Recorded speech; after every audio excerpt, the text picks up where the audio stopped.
तो गाइस कैसे हैं आप सब लोग। स्वर्ड किंग के एपिसोड 81 के साथ हाजिर हो। तो लास्ट एपिसोड के एंड पे हमने देखा था ब्लैंक शीन अपने पास एक क्रिस्टल निकालकर उसके साथ हमारे जुंजी की बॉडी के अंदर से बीस्ट फायर को निकालने की कोशिश करता है, लेकिन वो क्रिस्टल काम नहीं करता। उस क्रिस्टल पर लिखा आता है कि इस बंदे की बॉडी के अंदर बीस्ट फायर है ही नहीं, हम लोग कुछ भी एक्सट्रैक्ट नहीं कर पाए। देखकर तो ब्लैंक शीन और भी ज्यादा घबरा जाता है और कहता है इसका मतलब यह है कि इस लड़के ने बीस्ट फायर को अपनी बॉडी के अंदर कम्प्लीटली इंटेग्रेट कर लिया है, वो उसकी सोल का हिस्सा बन चुका है। वजह से मैं इसकी बॉडी के अंदर से बीस्ट फायर को नहीं निकाल सकता। मुझे लगा था कि मुझे डैड ने ये वाला स्पेशल क्रिस्टल दिया, इसी वजह से मैं अपने साथ ड्रीम आर्मर को नहीं लेकर आया। अगर मैं वो किंग लेवल का वेपन अपने साथ लेकर आया होता तो फिर मैं इस लड़के को आसानी से हरा सकता था। मास्टर गू से कहते हैं यंग मास्टर, मुझे लगता है कि यहाँ पर कुछ बहुत ही अजीब होने वाला है, इसलिए आप जल्दी से बैक टनल से वापस चले जाएं। आप जाकर अपने डैड को सारी बात बता दें। यहाँ पर सिचुएशन को संभालता हूँ। वहीं पर एक बटन दबाता है जिससे पीछे एक दरवाजा ओपन होता है। शीनू से कहता है लेकिन मास्टर क्या मुझे वाकई में यहाँ से जाना चाहिए? एल्डर से कहते हैं तुम्हें बिल्कुल परेशान होने की जरूरत नहीं है, तुम्हें पता है ना कि मैं जनरल के तरीके को फॉलो करते हुए बहुत ही जल्दी दोबारा से ह्यूमन लेवल तक पहुंच चुका हूँ। मेरे पास दोबारा से ह्यूमन स्पिरिट लेवल की एनर्जी है, तो मैं इन लोगों को आसानी से हरा सकता हूँ। सभी लोग तो मेरे सामने कुछ भी नहीं है और मेरे पास तो ब्लड राइडर्स भी हैं। तो यंग मास्टर से कहता है तो फिर ठीक है, मैं तुम्हारे पर भरोसा करके यहाँ से जा रहा हूँ। मैं चाहता हूँ कि तुम इस लड़के को अंडर एस्टिमेट मत करना और चाहता हूँ कि इसको सुबह तक इसके टुकड़े टुकड़े कर देना। वो उस टनल के अंदर जंप कर देता है और वहाँ से चला जाता है। मिस्किन उन सभी लोगों से कहती है तुम सभी लोग यहाँ पर किसका इंतजार कर रहे हो? ब्लैक शीन यहाँ से भाग गया है, हमें जाकर उसे रोकना होगा। शुनजी कहता है तुम्हें यहाँ पर कुछ भी करने की जरूरत नहीं है, उसे जाने दो, वो हमारा टारगेट नहीं है। अगर वो यहाँ से जाएगा तो हमें इससे कोई भी नुकसान नहीं होने वाला। यंग मास्टर के वहाँ से जाने के बाद बाकी दोनों फैमिलीज के यंग मास्टर आगे बढ़ते हैं ताकि उसे रोक सकें। उसी वक्त मास्टर गु अपनी पावर्स को रिलीज करता है और कहता है तुम सभी को क्या लगता है कि तुम सभी लोग ऐसे आगे बढ़कर मेरे यंग मास्टर को रोक सकते हो? मास्टर स्पिरिट को रिलीज कर देता है जिससे उसकी मास्टर स्पिरिट रिलीज होने की वजह से वो सभी लोग पीछे की तरफ गिर जाते हैं। मास्टर गु जिनसोंग अपने प्रेशर की वजह से अपनी शर्ट भी फाड़ देता है और अपने डोले शोले सभी को दिखाता है। इसी के साथ ही उसके ब्लड राइडर्स भी काफी ज्यादा पावरफुल हो जाते हैं और आगे की तरफ बढ़ते हैं। सभी लोग यहाँ पर एक स्पेशल ह्यूमन किलिंग इमॉर्टल अरे फॉर्मेशन बनाते हैं। तो मेल्टर गु कहता है तुम में से जो लोग भी यहाँ पर मेरे साथ देने को तैयार हो जाएंगे उन सभी को बख्श दिया जाएगा, जबकि बाकी के सभी लोग यहाँ पर मारे जाएंगे। हुडी साओ कहता है मैंने सुना है कि ये वाली स्पेशल ह्यूमन किलिंग इमॉर्टल अरे फॉर्मेशन है, ये बहुत सारे पावरफुल इमॉर्टल्स को भी मार सकती है जो कि ह्यूमन स्पिरिट लेवल तक हो।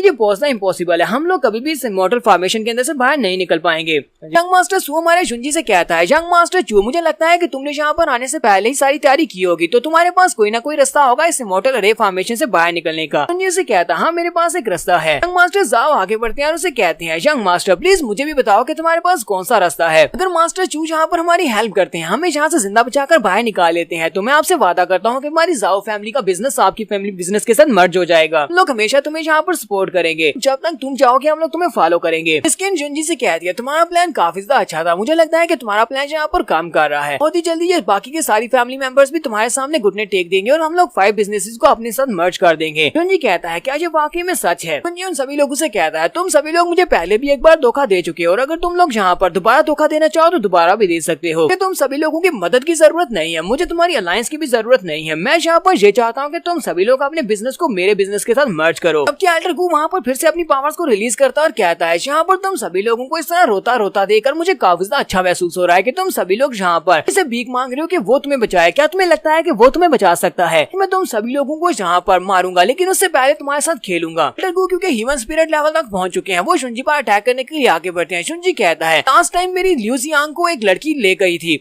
जो कि नाइफ रोज पैलेस थी और वो भी ह्यूमन स्पिरिट लेवल पर थी। उस दिन से अब तक ट्रेनिंग करता आ रहा हूँ ताकि मैं किसी ह्यूमन स्पिरिट लेवल के बंदे से फाइट कर सकूं। आज मुझे यहाँ पर मौका मिल रहा है, मैं एल्डर गु के साथ फाइट करूंगा। हमारा शुंजी भी अपनी पावर्स को रिलीज करता है, अपनी तलवार निकालता है और उसके अटैक को ब्लॉक करता है, जबकि मास्टर गु के अपने बाजू के साथ उसकी तलवार को ब्लॉक कर लेते हैं। तो एल्डर गु से कहते हैं लड़के तुम तो वाकई में पहले से काफी ज्यादा स्ट्रॉन्ग हो चुके हो। लास्ट टाइम हम लोग सिलेक्शन कंपटीशन में मिले थे, वहाँ पर तो तुम बहुत ज्यादा कमजोर थे, लेकिन यहाँ पर तुम काफी ज्यादा स्ट्रॉन्ग लग रहे हो। मैंने तो ऐसा बिल्कुल भी नहीं सोचा था। तुम अपनी कैंसिस फैमिली के एल्डर जाओ को भी बड़ी आसानी से हरा दोगे। शुंजी भी उसके ऊपर अटैक करता है, जबकि वो भी उसके ऊपर अटैक करते हैं। वो अपने बाजुओं के ऊपर अपनी चेन्स को लपेट कर उसके ऊपर अटैक कर रहे होते हैं, जबकि शुंजी अपनी तलवार से उसके ऊपर अटैक कर रहा होता है। दोनों के अटैक्स की वजह से वहाँ पर जबरदस्त एनर्जी निकलती है और जगह जगह पर धमाके हो रहे होते हैं और आसमान के ऊपर से बिजलियां भी चमक रही होती हैं। साथ ही बारिश शुरू हो जाती है, जबकि एल्डर जिन छत के ऊपर बैठे पी रहे होते हैं। वो कहते हैं लगता है कि बैंक्वेट पार्टी स्टार्ट हो चुकी है, लेकिन मुझे अभी अंदर जाने की इजाजत नहीं है क्योंकि जब तक मुझे यंग मास्टर नहीं कहता तब तक मैं अंदर नहीं जा सकता। मिस किन और पॉइजन जैन एक साइड के ऊपर फाइट कर रहे होते हैं। मिस किन उसे कहती है पॉइजन जैन जाओ जाकर शुंजी की मदद करो। वो उसे कहता है नहीं मिस किन मैं नहीं जा सकता, यहाँ पर आपकी मदद करने के लिए हूँ क्योंकि मास्टर शुंजी ने कहा था कि मुझे आपकी मदद करनी है, इसी वजह से मैं यहाँ पर आपको प्रोटेक्ट करूंगा। तो ब्लड राइडर्स सोल्जर्स अपने बालों को लेकर आगे बढ़ते हैं और उन सभी के ऊपर अटैक करते हैं। सभी लोग बाप बेटा अपने एक दूसरे के साथ चिपके होते हैं और वहाँ पर रो रहे होते हैं। तो कहते हैं कि हम लोग वाकई में यहाँ पर मरने वाले हैं। हुडीज़ाओ बहुत ज्यादा गुस्सा हो जाता है, कहता है मैं यहाँ पर इस तरह तो बिल्कुल भी नहीं मरना चाहता, अभी तो मेरी ग्लोरियस लाइफ का अंत नहीं हो सकता, अभी तो मैं बहुत ज्यादा यंग हूँ। और वो गुस्से के साथ अपने ड्रम्स को पीटना शुरू करता है और अल्ट्रासोनिक सोल शेक को यूज करता है। उसका अटैक बहुत ज्यादा पावरफुल होता है, अटैक तो काफी ज्यादा पावरफुल होता है, लेकिन जब वो सामने उस रे फॉर्मेशन की शील्ड के साथ टकराता है तो वो डबल होकर पीछे की तरफ आता है, जिससे हुडीज़ाओ पीछे की तरफ गिर जाता है और काफी जख्मी हो जाता है। ये देखकर वो बहुत ज्यादा घबरा जाते हैं और कहते हैं ये क्या हुआ। अब यंग मास्टर सू जो कि किताबी कीड़ा है वो उनको बताता है कि इन लोगों के पास जो स्पेशल वेपन है, इनका अल्टीमेट मूव जिसको हम लोग राइडर कहते हैं, ये अपनी एक अल्टीमेट फॉर्मेशन शील्ड को एक्टिवेट करते हैं, जिससे सामने वाला अगर एनर्जी अटैक इनके ऊपर करता है तो वो एनर्जी अटैक शील्ड के साथ टकराकर डबल होकर वापस आता है। एल्डर ज़ाओ कहते हैं तो अब हम लोग यहाँ पर क्या करेंगे, क्या हम लोग वाकई में यहाँ पर मरने वाले हैं। एल्डर सू से कहते हैं मुझे यहाँ पर मरने से कोई भी डर नहीं है, क्योंकि मैं तो अपनी उम्र को पहुंच चुका हूँ, लेकिन मैं अपने बच्चे को यहाँ पर मरने बिल्कुल भी नहीं दूंगा, चाहे कुछ भी हो जाए मैं यहाँ पर अपने बेटे को प्रोटेक्ट करूंगा। तो एल्डर ज़ाओ भी उठकर खड़े हो जाते हैं और कहते हैं हाँ तुमने बिल्कुल ठीक कहा, अपने बेटे हुडी के लिए यहाँ पर जरूर फाइट करूंगा, हम दोनों को यहाँ पर आखिरी बार फाइट करना होगी ताकि हम लोग अपने बच्चों को प्रोटेक्ट कर सकें। वो दोनों यहाँ पर अपनी पावर्स को कंबाइन करते हुए अपनी जबरदस्त पावर्स को रिलीज करते हैं। जैसे वो लोग अपनी पावर्स को रिलीज करते हैं, एल्डर गू अपनी एनर्जी को रिलीज करते हुए दोनों के ऊपर अटैक करते हैं और कहते हैं तुम दोनों फिलहाल के लिए यहीं पर रुको, पहले मैं इस लड़के को मारूंगा, उसके बाद तुम लोगों से निपटूंगा। इसी वक्त हमारा जुंजी भी अपनी तलवार लेकर फिर से उसके ऊपर अटैक करने के लिए आगे बढ़ता है। वो अपनी तलवार को घुमाता हुआ एक जबरदस्त एनर्जी स्लैश लगाता है। वो एनर्जी स्लैश काफी ज्यादा पावरफुल होती है। इस एनर्जी स्लैश की वजह से वहाँ पर एक जबरदस्त धमाका होता है। दोनों एल्डर वहाँ पर नीचे गिर जाते हैं और कहते हैं शुक्र है कि हम लोग बच गए।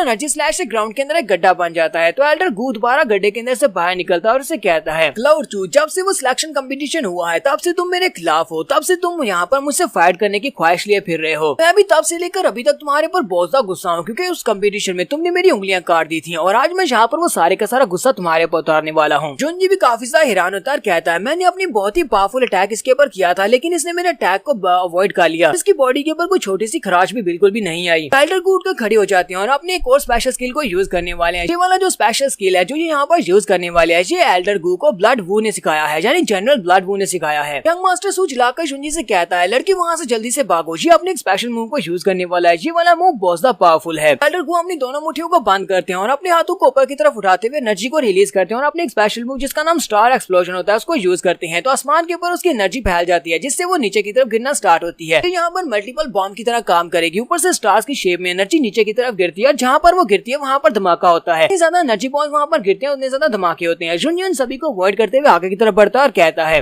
अगर मैं यहाँ पर इससे सारे अटैक को अवॉइड करते हुए अपने क्योटिक स्वर्ड फार्मूला को यूज करते हुए इसके ऊपर अटैक करता हूँ तो अभी मेरे पास जीतने के चांसेस बहुत ज्यादा कम है। क्योटिक स्वर्ड फार्मूला को यूज करने के बाद मैं ज्यादा देर तक अपने स्टेमिना को इंक्रीज नहीं कर पाऊंगा, मुझे जल्दी से जल्दी इस फाइट को यहाँ पर खत्म करना होगा। जुंजी आगे की तरफ बढ़ रहा होता है, जबकि एल्डर गू से कहते हैं तुम्हारे पास चांस ही नहीं है, अब तुम पीछे भी नहीं मुड़ सकते। पीछे की तरफ देखता और कहता है ये तो ह्यूमनली किलिंग अरे फॉर्मेशन है, यानी कि मैं इसमें ट्रैप हो चुका हूँ। और वो सारे के सारे स्टार्स उसके साथ टकराने के बाद वापस जुंजी की तरफ आगे बढ़ते हैं। एल्डर गू से कहते हैं तुम्हें क्या लगा था कि मैंने यहाँ पर पहले तुम्हारे पर अटैक किया है? तुम्हारे पर अटैक नहीं किया था, बल्कि मैंने अरे फॉर्मेशन की तरफ अटैक किया था। चाहे तुमने सारे अटैक को अवॉइड कर लिया, वो सारी की सारी अरे फॉर्मेशन एनर्जी शील्ड के साथ टकराने के बाद डबल होकर तुम्हारी तरफ आगे बढ़ रही है, यानी कि उसकी पावर पहले से बहुत ज्यादा बढ़ चुकी है और ये 360 डिग्री अटैक है, तुम इससे बिल्कुल भी नहीं बच सकते। ऐसी वो अटैक हमारी जुंजी के साथ टकराने लगता है, उसी वक्त शुइकियान उसके सामने आकर खड़ी हो जाती है, उसको प्रोटेक्ट कर लेती है। वहाँ पर एक जबरदस्त धमाका होता है, वो सारे एनर्जी बॉल उनके साथ टकराते हैं। मिस्किन भागती हुई आगे बढ़ती है, जाकर उसको ढूंढने लगती है, जबकि पॉइजन जैन उसे कहते हैं मिस्किन यहीं पर रुक जाओ, क्लाउड अभी तक जिंदा है। तो मिस्किन जैसी आगे बढ़ती है वो सामने देखती है हमारा शुंजी वहाँ पर धुएं में बैठा होता है। शुइकियान बेचारी बहुत ज्यादा बुरी हालत में होती है। शुंजी उसे कहता है शुइकियान तुमने ये सब कुछ क्यों किया? शुइकियान उसे कहती है मैंने पहले कभी तुम्हारी हेल्प नहीं की, तो मैंने यहाँ पर तुम्हारी हेल्प की ताकि मैं दोबारा कभी इस बारे में ना पछताऊं। शुंजी अपनी कलाई के ऊपर अपने दांतों से बाइट करता है और अपने ब्लड को निकाल कर उसे कहता है चलो जल्दी से मेरे ब्लड को पी लो, इसके अंदर फिनिक्स का एसेंस है, तो अगर तुम इस ब्लड को पी लोगी तुम्हारी बॉडी जल्दी से हील करना स्टार्ट करेगी। तो एल्डर जिनसोंग वो हमारे जुंजी से कहते हैं लड़के तुम यहाँ पर इतने एरोगेंटली बात कैसे कर सकते हो कि तुम इस लड़की को बचा लोगे? तुम तो खुद भी यहाँ पर मरने वाले हो। यहाँ पर एब्सोल्यूट पावर के सामने चाहे तुम कितने स्ट्रॉन्ग क्यों ना हो, जब तुम्हारे सामने वाले की पावर तुमसे ज्यादा है तो तुम कुछ भी नहीं कर सकते सिवाय मरने के। स्किन भी भागती हुई जुंजी के पास आ जाती है। जुंजी में स्किन से कहता है प्लीज शुइकियान का ध्यान रखना। जुंजी उठकर खड़ा हो जाता है और उसे कहता है जिनसोंग तुमने बिल्कुल ठीक कहा, लोग इस वक्त ट्रू स्पिरिट कॉन्टिनेंट के ऊपर है और ट्रू स्पिरिट कॉन्टिनेंट के ऊपर सिर्फ और सिर्फ उसी को इज्जत दी जाती है जो कि बहुत ज्यादा पावरफुल हो, जिसकी मार्शल स्पिरिट ज्यादा पावरफुल हो। यहाँ पर कमजोर होना ही सबसे बड़ा गुनाह है। हम लोग यहाँ पर ये माने कि कमजोर होना गुनाह है, तो यहाँ पर तुम एक असली सिनर हो, यानी कि तुम बहुत बड़े गुनाहगार हो। एल्डर गू से कहते हैं तुम ये मान कैसे कर सकते हो जबकि तुम यहाँ पर मेरे हाथों से हारने वाले हो? अगर मान भी लेते हैं कि मैं बहुत ज्यादा कमजोर हूँ, तुम मेरे खिलाफ क्या कर सकते हो? तुम तो बहुत ज्यादा कमजोर हो। क्या तुम यहाँ पर इंसाफ के नाम पर यहाँ पर मुझे सजा दोगे? जुंजी से कहता है मुझे यहाँ पर इंसाफ से कुछ भी लेना देना नहीं है क्योंकि तुमने यहाँ पर मुझे प्रोवोक किया है। जो भी मुझे गुस्सा दिलाता है उसका सिर्फ और सिर्फ एक ही अंत है और वो मौत है। और यहाँ पर हम लोग अपनी एपिसोड 81 का एंड करेंगे। एपिसोड की एक्सप्लेनेशन अच्छी लगी हो तो कमेंट करके जरूर बताइएगा। चैनल को सब्सक्राइब कर दें, वीडियो को लाइक और शेयर कर दें। शुक्रिया।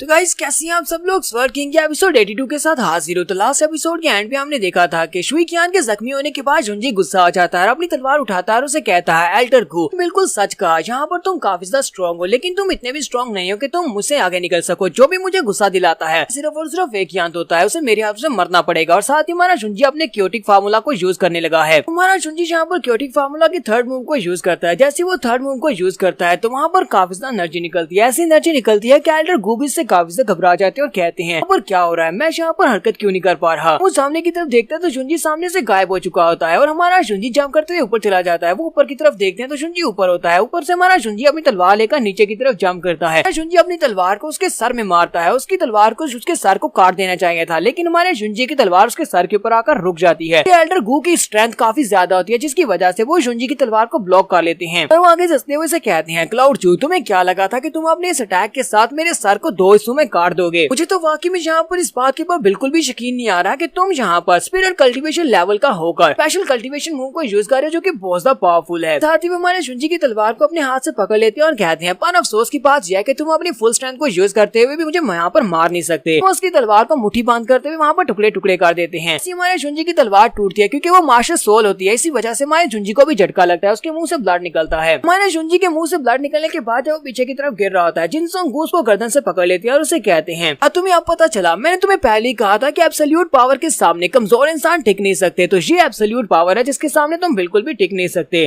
चलो आप जल्दी से यहाँ पर एंजॉय कर लो, मरने से पहले तुम्हें यहाँ पर हार का मजा चुकाता हूँ। और वो उसे पकड़कर ग्राउंड के ऊपर पटका देते हैं। ऐसे वो उसे ग्राउंड के ऊपर पटक देते हैं। उसी वक्त हमारा जुंजी अपने दोनों हाथों के साथ उसके बाजू को पकड़ लेता है। उसके बाजू को पकड़ने के साथ ही हमारे जुंजी की आंखें चमकना शुरू हो जाती है। जुंजी उसे कहता है ये तो मेरा एक ट्रैप था और तुम इसमें फंस चुके हो। उसकी पूरे का पूरा हाथ ही वहाँ पर कट जाता है। गु भी इस बात से बहुत ज्यादा घबरा जाती है। वो जल्दी से अपने हाथ को पीछे की तरफ खींचते हैं और अपनी एनर्जी के साथ अपने हाथ को रिकवर करना स्टार्ट करते हैं। वो उसे कहते हैं ऐसा कैसे हो सकता है। तुम्हारा जुंजी उसे कहता है एल्डर गु, तुम्हारा बहुत बहुत शुक्रिया जो तुमने यहाँ पर मुझे जगा दिया। अब तुम्हारा रोल यहाँ पर खत्म हो चुका है, अब तुम मरने वाले हो। हमारे जुंजी की बॉडी के अंदर उसका जो इवल जुंजी होता है वो दोबारा से उसकी बॉडी के ऊपर कंट्रोल कर लेता है। इवल जुंजी आगे बढ़ता है और एल्डर गु को उसके मुंह के ऊपर से हाथ रखते हुए पकड़ता है और ग्राउंड के ऊपर पटक देता है और कहता है तो अब तुम्हारा एंड हो चुका है, अब तुम मरने वाले हो। अब तुमने ये बात बिल्कुल ठीक कही थी कि एब्सोल्यूट पावर के सामने कमजोर लोग कुछ भी नहीं कर सकते। तो अब यहाँ पर एब्सोल्यूट पावर मेरे पास है, मैं तुम्हें दिखाता हूँ कि एब्सोल्यूट पावर क्या होती है। एल्डर गु सोच रहे थे ऐसा कैसे हो सकता है, थोड़ी देर पहले तुझे मेरे अटैक के सामने टिक भी नहीं पा रहा था लेकिन अब इसके पास इतनी पावर कहाँ से है। और उसकी बॉडी के अंदर से जो ऑरा रिलीज हो रहा है वो एक स्पिरिट किंग का ऑरा है। गु बेचारा वहाँ पर उससे मार खा रहा होता है। उसने क्योंकि उसको चेहरे से पकड़कर ग्राउंड के ऊपर दबाया होता है। एल्डर गु कहता है ये एक इंसान नहीं है बल्कि ये तो एक मॉन्स्टर है। और इसी के साथ ही हमारा इवल जुंजी अपने हाथ को नीचे की तरफ दबाता है और उस बेचारे की खोपड़ी को ही फोड़ देता है और एल्डर गु को वहीं पर मार देता है। और उसके बाद उठकर खड़ा होता है और सामने की तरफ देखता है। ये सभी लोग भी कहते हैं ऐसा कैसे हो सकता है, इस लड़के ने एल्डर गु को मार दिया जो कि ह्यूमन स्पिरिट लेवल पर था। बेस्किन भी ये देखकर काफी ज्यादा घबराई हुई होती है। वो कहती है जुंजी की तरफ देखो तो सही। जुंजी को देखकर ऐसे लग रहा है जैसे कि वो एक और इंसान बन चुका है, बिल्कुल एक मॉन्स्टर की तरह है। और उसकी बॉडी से बहुत ही जबरदस्त पावरफुल ऑरा निकल रहा है। जुंजी पीछे उन सभी की तरफ घूर कर देखता है तो मिस्किन बहुत ज्यादा घबरा जाती है और उसे कहती है हमें मत मारना, हमें छोड़ दो, हमें मत मारो। जुंजी चलता हुआ उसके पास आता है, आकर उसके आंसू पहुंचते हुए कहता है मैं तुम्हें नुकसान कैसे पहुंचा सकता हूँ। इसी के साथ हमारा जुंजी वापस से जुंजी बन जाता है। ये उसे कहता है तुम यहाँ पर अपनी आंखें बंद कर लो क्योंकि अब यहाँ पर जो कुछ भी होने वाला है उसे देखकर तुम डर जाओगे। वो उसे कहती है ठीक है और वो लोग आंखें बंद कर लेते हैं। उसके बाद हमारा जुंजी कहता है चलो हम यहाँ पर इन सभी का सफाया करते हैं, इन ब्लड राइडर्स का। और वो अपनी तलवार को दोबारा से बना लेता है और अपनी तलवार को बनाने के बाद कहता है मैं अपनी स्पिरिट स्वॉर्ड को यहाँ पर रीमॉडल करने वाला हूँ। इसको रीमॉडल करने के लिए इन सारे के सारे ब्लड राइडर्स को पहला सैक्रिफाइस बनना होगा। और वो सारे ब्लड राइडर्स उसके ऊपर अटैक करने के लिए आगे बढ़ते हैं जबकि हमारा जुंजी अपनी तलवार को घुमाते हुए उन ब्लड राइडर्स को वहाँ पर मार रहा होता है। तो मास्टर लिन जो कि छत के ऊपर खड़े होते हैं वो कहते हैं मुझे तो लगा था कि ये लड़का सिर्फ और सिर्फ दिमाग से तेज है लेकिन इसकी स्ट्रेंथ भी काफी ज्यादा है। मुझे क्या पता था कि ये इतना स्ट्रॉन्ग हो सकता है। अगर जनरल ब्लड वू को फ्यूचर में ये लड़का हरा देता है इस बारे में बिल्कुल भी श्योर नहीं है। ये हमारी डायनेस्टी के लिए एक ब्लेसिंग होगी या फिर एक कर्स होगा क्योंकि अगर ब्लड वू हार जाता है तो ये लड़का उसके बाद बहुत ज्यादा पावरफुल बन जाएगा। एक्सीन अगले दिन का दिखाया जाता है। एल्डर लिन जो के ऊपर बैठे होते हैं उन्हें वहाँ पर अंदर से आवाजें आना बंद हो जाती है। वो कहते हैं लगता है कि अब मुझे अंदर जाना चाहिए। कि लास्ट नाइट यहाँ पर अंदर कुछ भी नहीं हुआ क्योंकि आवाज तो आ रही थी, चलो फिर अंदर चल के देखते हैं। तो मास्टर लिन वहाँ पर जाते हैं, वो दरवाजा खोलते हैं और जैसे ही वो अंदर देखते हैं वो कहते हैं ऐसा कैसे हो सकता है। मैं एक बुढ़ा आदमी हूँ जो कि काफी ज्यादा उम्र जी चुका हूँ, मैंने बहुत सारे सीन्स देखे हैं, बहुत ही पावरफुल लोगों को फाइट करते हुए देखा है और बहुत सारे पावरफुल लोगों से फाइट भी की है, लेकिन मैंने आज तक ऐसा सीन पहले कभी नहीं देखा। आज मुझे भी फ्रेग्रेंस मैंशन के अंदर दाखिल होते हुए यहाँ पर डर महसूस हो रहा है, ऐसा कैसे हो सकता है। तो जुनजी उन सारे के सारे ब्लड राइडर्स को मारकर उनके ऊपर खड़ा होता है। जैसे वो पीछे की तरफ घूमकर देखता है तो ईवल जुनजी ने उसकी बॉडी के ऊपर कब्जा किया होता है, जिसकी वजह से वो एक मॉन्स्टर की तरह लग रहा होता है। एल्डर लिन कहते हैं क्लाउड चू क्या ये तुम हो। जुनजी वहाँ पर एक चीख मारता है और उसके साथ ही हमारा जुनजी वापस आ जाता है। एल्डर लिन उसे कहते हैं अभी अभी तुम्हें यहाँ पर तुम्हारे ईवल जुनजी ने तुम्हारी बॉडी के ऊपर कब्जा किया हुआ था, यहाँ पर तुम्हारी बाकी चीजों में मदद कर सकता हूँ, लेकिन तुम्हारे ईवल जो कि तुम्हारी बॉडी के अंदर रहता है, मैं उसको तुम्हारी बॉडी के ऊपर कब्जा करने से तुम्हें नहीं रोक सकता, उसे तुम्हें खुद ही हराना होगा। जुनजी उसे कहता है मुझे अच्छी तरह से पता है कि इनर डेविल के खतरे क्या हैं, मुझे ऐसा लगता है जैसे कि मैं इसका एडिक्ट हो चुका हूँ। तो हमारा जुनजी वापस उनकी तरफ आगे बढ़ता है। एल्डर लिन उसे कहते हैं लड़के तुम बहुत ज्यादा गिफ्टेड हो, मुझे यहाँ पर बार बार तुम्हें ये बात याद दिलाने की जरूरत नहीं है, लेकिन मैं यहाँ पर तुम्हें ये वाली बात जरूर कहूंगा कि तुम्हारी लास्ट नाइट की जो फाइट थी वो वाकई में जबरदस्त थी। एल्डर लिन उसे कहते हैं बाकी सारी बातों की तो समझ आती है, लेकिन यहाँ पर मुझे एक बात की समझ नहीं आई कि एल्डर जुई ने यहाँ पर तुम्हारी मदद क्यों की, क्योंकि सभी लोग जानते हैं जुई क्लैन को टाई क्लैन वाले बैक सपोर्ट देते हैं, मुझे ये पता है कि जुई क्लैन के उस मेंबर ने तुम्हारी मदद की है। जुनजी उसे कहता है अगर मैं आपसे यहाँ पर सच कहूँ आपको ये वाली बात उसी से पूछनी चाहिए, आप क्यों ना जुई फैमिली के एल्डर से ये बात पूछ लें, क्योंकि जुई फैमिली का ये एल्डर जिसके बारे में आप बात कर रहे हैं ये मेरा बहुत ही अच्छा दोस्त है, मैं आज या कल आपको इससे मिलाने वाला था, तो चलो यहीं पर आपसे मिला लेता हूँ। कि एल्डर लेन उस बंदे की तरफ देखकर महसूस कर रहे होते हैं, वो कहते हैं इसकी एनर्जी को महसूस करके तो लगता है कि ये एक छोटा सा लड़का है। तो जुई क्लैन का वो एल्डर अपने ऊपर से चौका उतारता है तो नीचे से हमारा फेंग जुई निकलता है। फेंग जुई से कहता है मास्टर लिन मुझे भी आपसे मिलकर अच्छा लगा, क्योंकि ये बात वाकई में सच है कि हमारी जुई फैमिली ड्रीम फैमिली वालों के साथ मिलकर बिजनेस कर रही है, लेकिन हम सभी लोग टाई क्लैन के अंडर चलते हैं, इसी वजह से हमें कोई भी कंट्रोल नहीं कर सकता।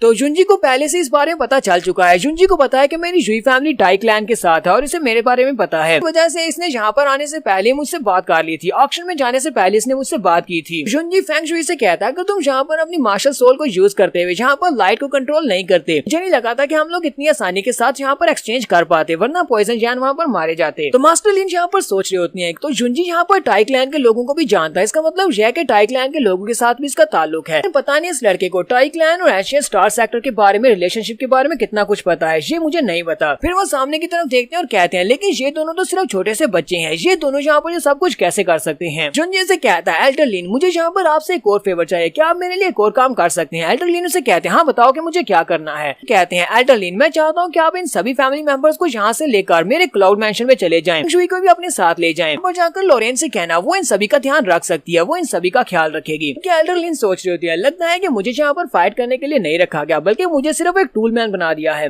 तो फेंग शुई से कहता है जुनजी तुम कहाँ पर जाने वाले हो। जुनजी कहता है मुझे शुई कियान की इंजरीज को हील करना है, इसकी बॉडी काफी बुरी तरह से जख्मी है, इसे अपने साथ लेकर जा रहा हूँ ताकि मैं इसे हील कर सकूँ। जुनजी अपना पंख निकालता है तो उसके साथ ही उसका दूसरा पंख भी निकल आता है, लेकिन उसके ऊपर पंख नहीं होते, वो सिर्फ स्केलेटन ही होता है। जुनजी कहता है तो इस बैटल के बाद लगता है कि हमारा क्लाउड बिजनेस क्लाउड डायनेस्टी का सबसे बड़ा बिजनेस बनने वाला है। साथ ही वो शुई कियान को लेकर वहाँ से उड़ जाता है। तो जुनजी उड़ता हुआ जा रहा था अपने एक पूरे पंख और दूसरे आधे पंख के साथ। जुनजी कहता है मेरा सेकंड विंग यहाँ पर अपने आप निकल आया है कि ये सब कुछ इनर डेविल की वजह से हुआ है, यहाँ पर फाइट की वजह से हुआ है, लेकिन मेरी फाइटिंग की एबिलिटी यहाँ पर बहुत सारी बुरी तरह से डिस्टर्ब हुई है। शुई कियान की बॉडी के ऊपर जो इंजरीज है वो भी काफी ज्यादा बुरी है, जल्दी से जल्दी उस केव के अंदर जाना चाहिए, उस टाइगर केव के अंदर। इसके लिए मुझे ड्रैगन पूल पर जाना होगा। तो हमारा जुनजी उस ड्रैगन पूल के ऊपर पहुंच जाता है, वो वहाँ पर लैंड करता है, कहता है वहाँ पर स्पिरिट एनर्जी बहुत ज्यादा है और वहाँ पर कल्टीवेशन की स्पीड बढ़ जाती है, लगता है कि वहाँ पर इसकी इंजरीज भी ज्यादा तेजी से हील होंगी। साथ ही वो सोच रहा होता है लेकिन वहाँ पर जाकर हमें उस रे फॉर्मेशन को पास करना होगा जो कि एक इमेजिनरी रेयर फॉर्मेशन है। क्या शुई कियान उस रे फॉर्मेशन को पार कर पाएगी। वो भी यहीं पर होता है कि उसी वक्त पर एक एल्डर निकल आता है, वही एल्डर है जो कि बुक पवेलियन में था। वो उसे कहता है तो क्या इस लड़की के ऊपर स्ट्राप ऑफ एक्सप्लोजन से अटैक किया गया है। उसकी तरफ देखकर कहता है तुम तो मिस्टर जिंग हो जो कि उस बुक स्टोर में थे, तुम्हें कैम्सिस फैमिली में देखा था। मिस्टर जिंग उसे कहते हैं तुम्हें बिल्कुल ही डरने की जरूरत नहीं है, ना ही परेशान होने की जरूरत है, मैं यहाँ पर तुम्हें नुकसान नहीं पहुंचाना चाहता, ना ही मैं जाकर मास्टर वोली टाई को बताऊंगा कि तुम यहाँ पर से इजाजत की यहाँ पर आए हो और इस ड्रैगन पूल में जाना चाहते हो। मैं तुमसे फाइट करके तुम्हें हरा नहीं सकता, इसलिए मैं तुम्हारे से पंगा भी नहीं लूंगा। हमारा शुन्य से कहता है क्या तुम यहाँ पर मजाक कर रहे हो, कैम्सिस फैमिली का एक कोर डिसाइपल हूँ, मैंने तो ये बात नहीं सुनी कि ये ड्रैगन पूल एक फॉरबिडन एरिया है, मैं यहाँ पर जाकर अपने लिए मेडिटेट कर सकता क्योंकि ये एक मेडिटेशन का एरिया है। मास्टर जिंग उसे कहते हैं ये सब कुछ इसी वजह से है क्योंकि वो सभी लोग इस बात को मानने को तैयार नहीं है। 16 साल पहले यहाँ पर जो कुछ भी हुआ था वो बहुत ज्यादा खतरनाक था। वजह से इस एरिया को फॉरबिडन एरिया कहा जाता है, लेकिन कोई भी सच को मानने को तैयार नहीं। जुंजी भी बात सुनने के बाद काफी ज्यादा हैरान होता है कि 16 साल पहले यहाँ पर क्या हुआ था। मिस्टर जिंग उसे यहाँ पर कहानी सुनाना स्टार्ट करते हैं। वो उसे कहते हैं 16 साल पहले यहाँ पर एक दूसरे कंट्री से, एक दूसरी डायनेस्टी से एक बहुत बड़ा जीनियस आया था, जहाँ पर हमारे इंपीरियल सिटी में घुसकर हमारी रॉयल फैमिली को चैलेंज करने के लिए आया था। उसने जीलियांग मैंशन को अकेले ही तोड़ दिया और वहाँ पर जितने सोल्जर्स थे सभी को मार दिया। उस अकेले ने पूरी की पूरी रॉयल फैमिली के जितने भी मेंबर्स थे एक को छोड़कर बाकी सभी को मार डाला। जो बंदा बचा था उसका नाम जोसेफ टैंग था और आज वो हमारा एम्परर है। तो यहाँ पर हम लोग एपिसोड 82 का एंड करेंगे। नेक्स्ट एपिसोड में देखेंगे वो कौन सा जीनियस था जिसने रॉयल फैमिली के सभी मेंबर्स को मार दिया। एपिसोड की एक्सप्लेनेशन अच्छी लगी हो तो कमेंट करके जरूर बताएं। चैनल को सब्सक्राइब कर दे, वीडियो को लाइक और शेयर कर दे। शुक्रिया।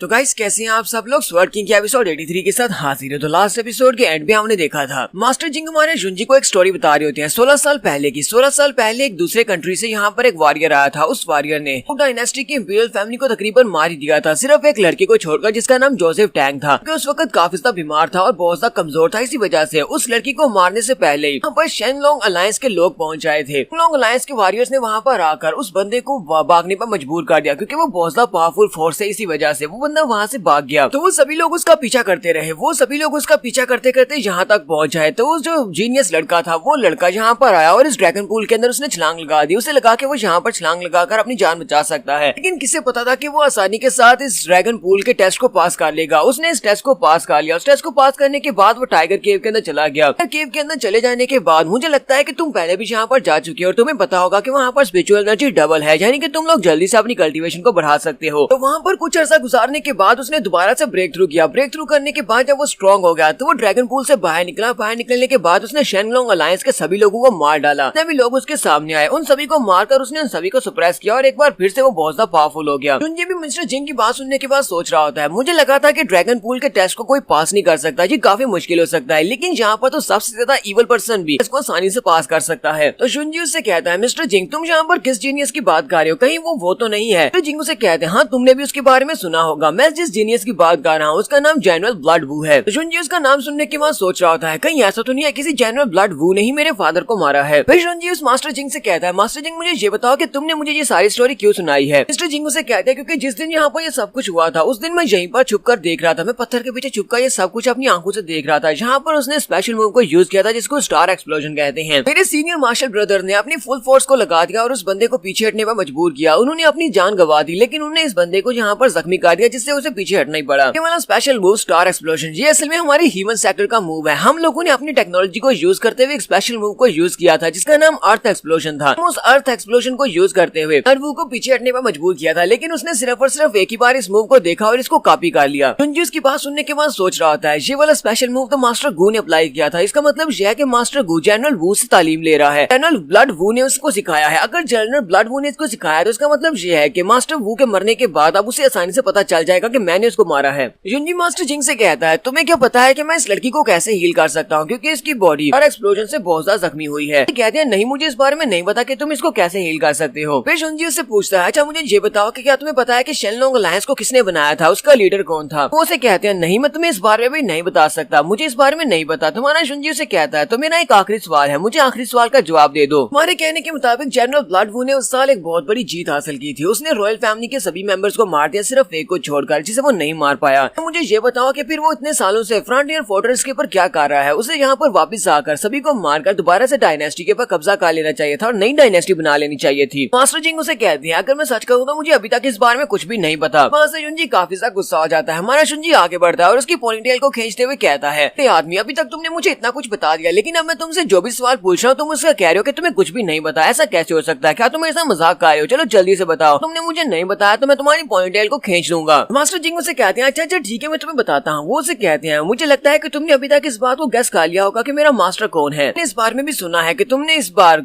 ऑक्शन में से एक ट्राइपॉड को खरीदा है जो कि बहुत ज्यादा स्पेशल है। उसे अजूरे क्लाउड ट्राइपॉड कहते हैं। इंपीरियल सिटी के ऑक्शन में से तुमने उसको खरीदा था। मुझे लगता है कि ये हमारी किस्मत है कि हम दोनों यहाँ पर आपस में मिल रहे हैं। तुम्हें यहाँ पर इस बारे में याद दिलाना चाहता हूँ, तुम्हारे इन दोनों सवालों के जवाब तो नहीं दे सकता और न ही मैं इस लड़की को हील कर सकता हूँ, क्योंकि मेरे पास इतनी पावर नहीं है। लेकिन हमारा नया मास्टर, हमारी ह्यूमन सेक्टर का मास्टर बहुत ज्यादा पावरफुल और टैलेंटेड है। मुझे लगता है कि उसके पास कोई ना कोई तरीका होगा, वो इस लड़की को हील कर सकता है। जुंजी से कहता है, तो फिर मुझे बताओ कि तुम्हारा जो यंग मास्टर मुझे कहाँ पर मिलेगा। वो उसे कहता है, वो इस वक्त ग्रेट ब्लास्ट फैमिली में है, पर हमारी ह्यूमन सेक्टर का बेस है, तुम्हें वहाँ पर जाना होगा। जी कहता है मुझे ह्यूमन सेक्टर वालों के बारे में इतना पता है कि ह्यूमन सेक्टर वाले पपेट्स और रोबोट्स बनाने में बहुत ज्यादा महान है। इस तरह के रोबोट्स बनाते हैं जिन्हें अपनी स्पिरिचुअल एनर्जी के साथ यूज किया जा सकता है। वो इंसानों की तरह के रोबोट्स होते हैं, लेकिन 10 साल पहले वो कई बार चले गए। उनके बारे में किसी ने कोई भी खबर नहीं सुनी, किसी को नहीं पता कि वो कहाँ पर है। तो इसका मतलब यह है कि वो ग्रेट ब्लास्ट फैमिली में छुपे हुए हैं। इतना है कि वो सभी लोग भी ब्लड वू से डरते हैं, इसी वजह से वो लोग उस फैमिली में छुप कर बैठे हुए हैं। जुनजी मिस्टर जिंग से कहता है, मिस्टर जिंग तुमने अपनी फैमिली के सीक्रेट भी मुझे इतनी आसानी से बता दिए, लगता है कि तुम्हें मेरे ऊपर कुछ ज्यादा ही भरोसा है। तो मिस्टर जिंग जुनजी से कहते हैं, इस बात से जरा भी फर्क नहीं पड़ता क्योंकि मेरी आंख बहुत ज्यादा तेज है, मैं किसी भी इंसान को देखकर ही पहचान सकता हूँ कि वो कैसा है। तो जल्दी से मेरे साथ आ जाओ, तुम्हें मेरे यंग मास्टर से मिलने के लिए ब्लास्ट फैमिली में जाना होगा, मेरे साथ आओ, मैं तुम्हें वहाँ पर लेकर चलता हूँ। जुनजी से कहता है, मास्टर आपका बहुत बहुत शुक्रिया, लेकिन मैं यहाँ पर आपके साथ वहाँ पर नहीं जा सकता क्योंकि मुझे बहुत ज्यादा जल्दी है। फिलहाल के लिए मुझे यहीं पर जाना पड़ेगा। अगर मैं वहाँ पर जाऊंगा तो मुझे लगता है कि ड्रीम फैमिली वालों को तुम्हारे ह्यूमन सेक्टर के बारे में पता चल जाएगा कि तुम लोग वहाँ पर छुपे हुए हो, इसलिए मुझे यहाँ पर ये सब कुछ ट्राई करना पड़ेगा। मुझे ड्रैगन पूल में ही जाना होगा। और वो शुइकियान को अपने साथ लेकर जल्दी से जंप करते हुए वहाँ पर पानी के अंदर चला जाता है। तब मिस्टर जिंग उसे रोकने की कोशिश कर रहे होते हैं और जब वो जुनजी पानी के अंदर चला जाता है तो ऊपर बैठकर हल्का सा मुस्कुराते हैं और कहते हैं, ये तो बिल्कुल तुम्हारे जैसा ही है, इस तरह तुम बहुत ज्यादा अड़ियल थे, बिल्कुल ये तुम्हारी तरह ही अड़ियल है स्टार्चू। नेक्स्ट सीन इंपीरियल सिटी की गली का दिखाया जाता है जहाँ पर सभी लोग सामने की तरफ देखकर बहुत ज्यादा अमेज हो रहे होते हैं। वो सभी लोग हैरान होते हैं और कहते हैं, ये कौन है? तो वहाँ पर एक बड़ा सा हाथी होता है, उस हाथी के ऊपर एक मास्टर बैठा होता है, ड्रीम फैमिली का एक एल्डर है। सभी लोग कहते हैं, ये तो ड्रीम फैमिली का डिप्टी हेड है, लेकिन ये यहाँ पर क्या कर रहा है? वो सभी लोग कहते हैं, हमने तो सुना था कि 3 साल पहले ये सेक्युलेशन में कल्टीवेट करने के लिए चला गया था, लेकिन ये सेक्युलेशन से वापस क्यों चला आया है? लगता है कि अब तक तो ये ह्यूमन स्पिरिट लेवल में पहुंच चुका होगा। मास्टर गली में खड़े उन सभी लोगों की तरफ देखता और कहता है, ये डायनेस्टी के लोग तो बहुत ज्यादा गरीब और कम कल्टीवेशन वाले हैं, मतलब यह कि हमारी क्लाउड डायनेस्टी बहुत ज्यादा डिक्लाइन में जा रही है। मुझे तो सिटी में सभी लोग यहाँ पर भिखारी और स्काउंडर्स दिखाई दे रहे हैं, जल्दी से जल्दी यहाँ से निकलना होगा, मुझे इन सभी लोगों के साथ इन्वॉल्व नहीं होना। वो अपने पास एक पेपर निकालता है, उस पेपर को सामने वाली दीवार के ऊपर फेंक देता है और फिर साथ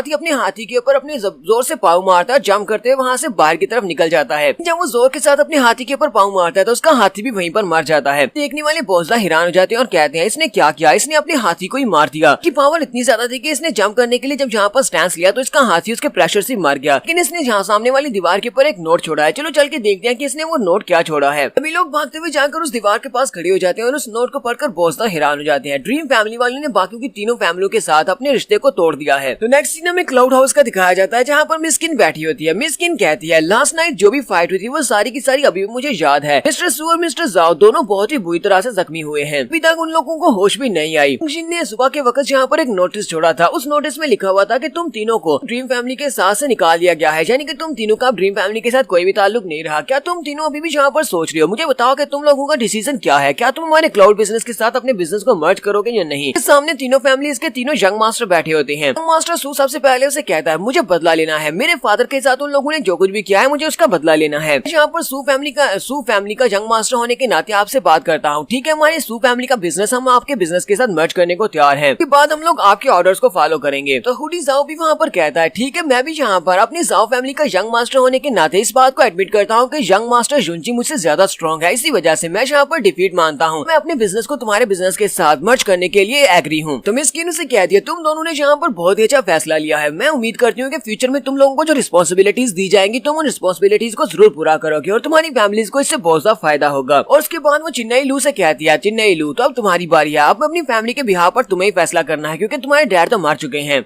तो चिन्नई लू उनकी बात सुनने के बाद बहुत ज्यादा गुस्सा हो जाता है, चिल्लाकर कहता है, क्या यहाँ पर कोई मजाक चल रहा है? तुम्हारी वजह से मेरे फादर पागल हो गए और पागल होने के बाद उनकी मौत हो गई। तुम सभी लोगों ने हमारे लूशी बिजनेस के ऊपर इल्जाम लगाया। क्या तुम्हें लगता है कि मैं यहाँ पर तुम्हारे सभी लोगों का एहसान मानूंगा और तुम लोगों ने मेरी जान बचाई? तो इसका मतलब ये नहीं है कि मैं अपने बिजनेस को तुम्हारे बिजनेस के साथ मर्ज कर दूं। मैं तुम लोगों को कभी भी ज्वाइन नहीं करूंगा, मैं यहाँ से जा रहा हूँ। तो जैसे वो बाहर जा रहा होता है उसी वक्त जुई फैमिली का यंग मास्टर उसके सामने आकर खड़ा हो जाता है और उसे कहता है, मिस्टर लू प्लीज जरा रुक जाओ। एक समझदार आदमी अपनी किस्मत से फाइट नहीं करता, उसे पता होता है कि उसकी किस्मत में यही लिखा हुआ है तो वो उस चीज को मान लेता है। तो मुझे लगता है कि तुम्हें भी यहाँ पर इस बात को मान लेना चाहिए। तो चिन्नई लू से कहता है, मिस्टर जुई तुम्हारे कहने का मतलब क्या है? क्या तुम भी इन लोगों को ज्वाइन कर रहे हो? तो वो उसे कहता है, हाँ मैं भी इन लोगों को ज्वाइन कर रहा हूँ क्योंकि मुझे पता है कि ड्रीम फैमिली अब खत्म होने वाली है। तो जुई फैमिली का मास्टर उन सभी लोगों से कहता है, अगर सू फैमिली, जाओ फैमिली, लू फैमिली और मेरी जुई फैमिली हम सभी लोग यहाँ पर मर्ज होकर क्लाउड फैमिली के साथ मिल जाते हैं, सभी के बिजनेस मिलकर इंपीरियल सिटी के ऊपर हम लोग राज कर सकते हैं, पूरे का पूरा इंपीरियल सिटी हमारा हो जाएगा। और अगर हमारे ऊपर ड्रीम फैमिली वाले दोबारा अटैक अटैक करते भी हैं तो हमारे पास इतनी पावर होगी कि हम लोग अपने आप को प्रोटेक्ट कर सकते हैं। थोड़ी सा उनसे कहता है तुम्हारी इस बात का क्या मतलब है कि वो दोबारा से काउंटर अटैक करेंगे। मिस कीरू से कहती है मैंने तुम्हें नोटिस के बारे में पूरी बात नहीं बताई। नोटिस के साथ साथ जिसके ऊपर लिखा था कि तुम तीनों को ड्रीम फैमिली से एक्सपेल किया जाता है, तुम उनके स्टूडेंट से।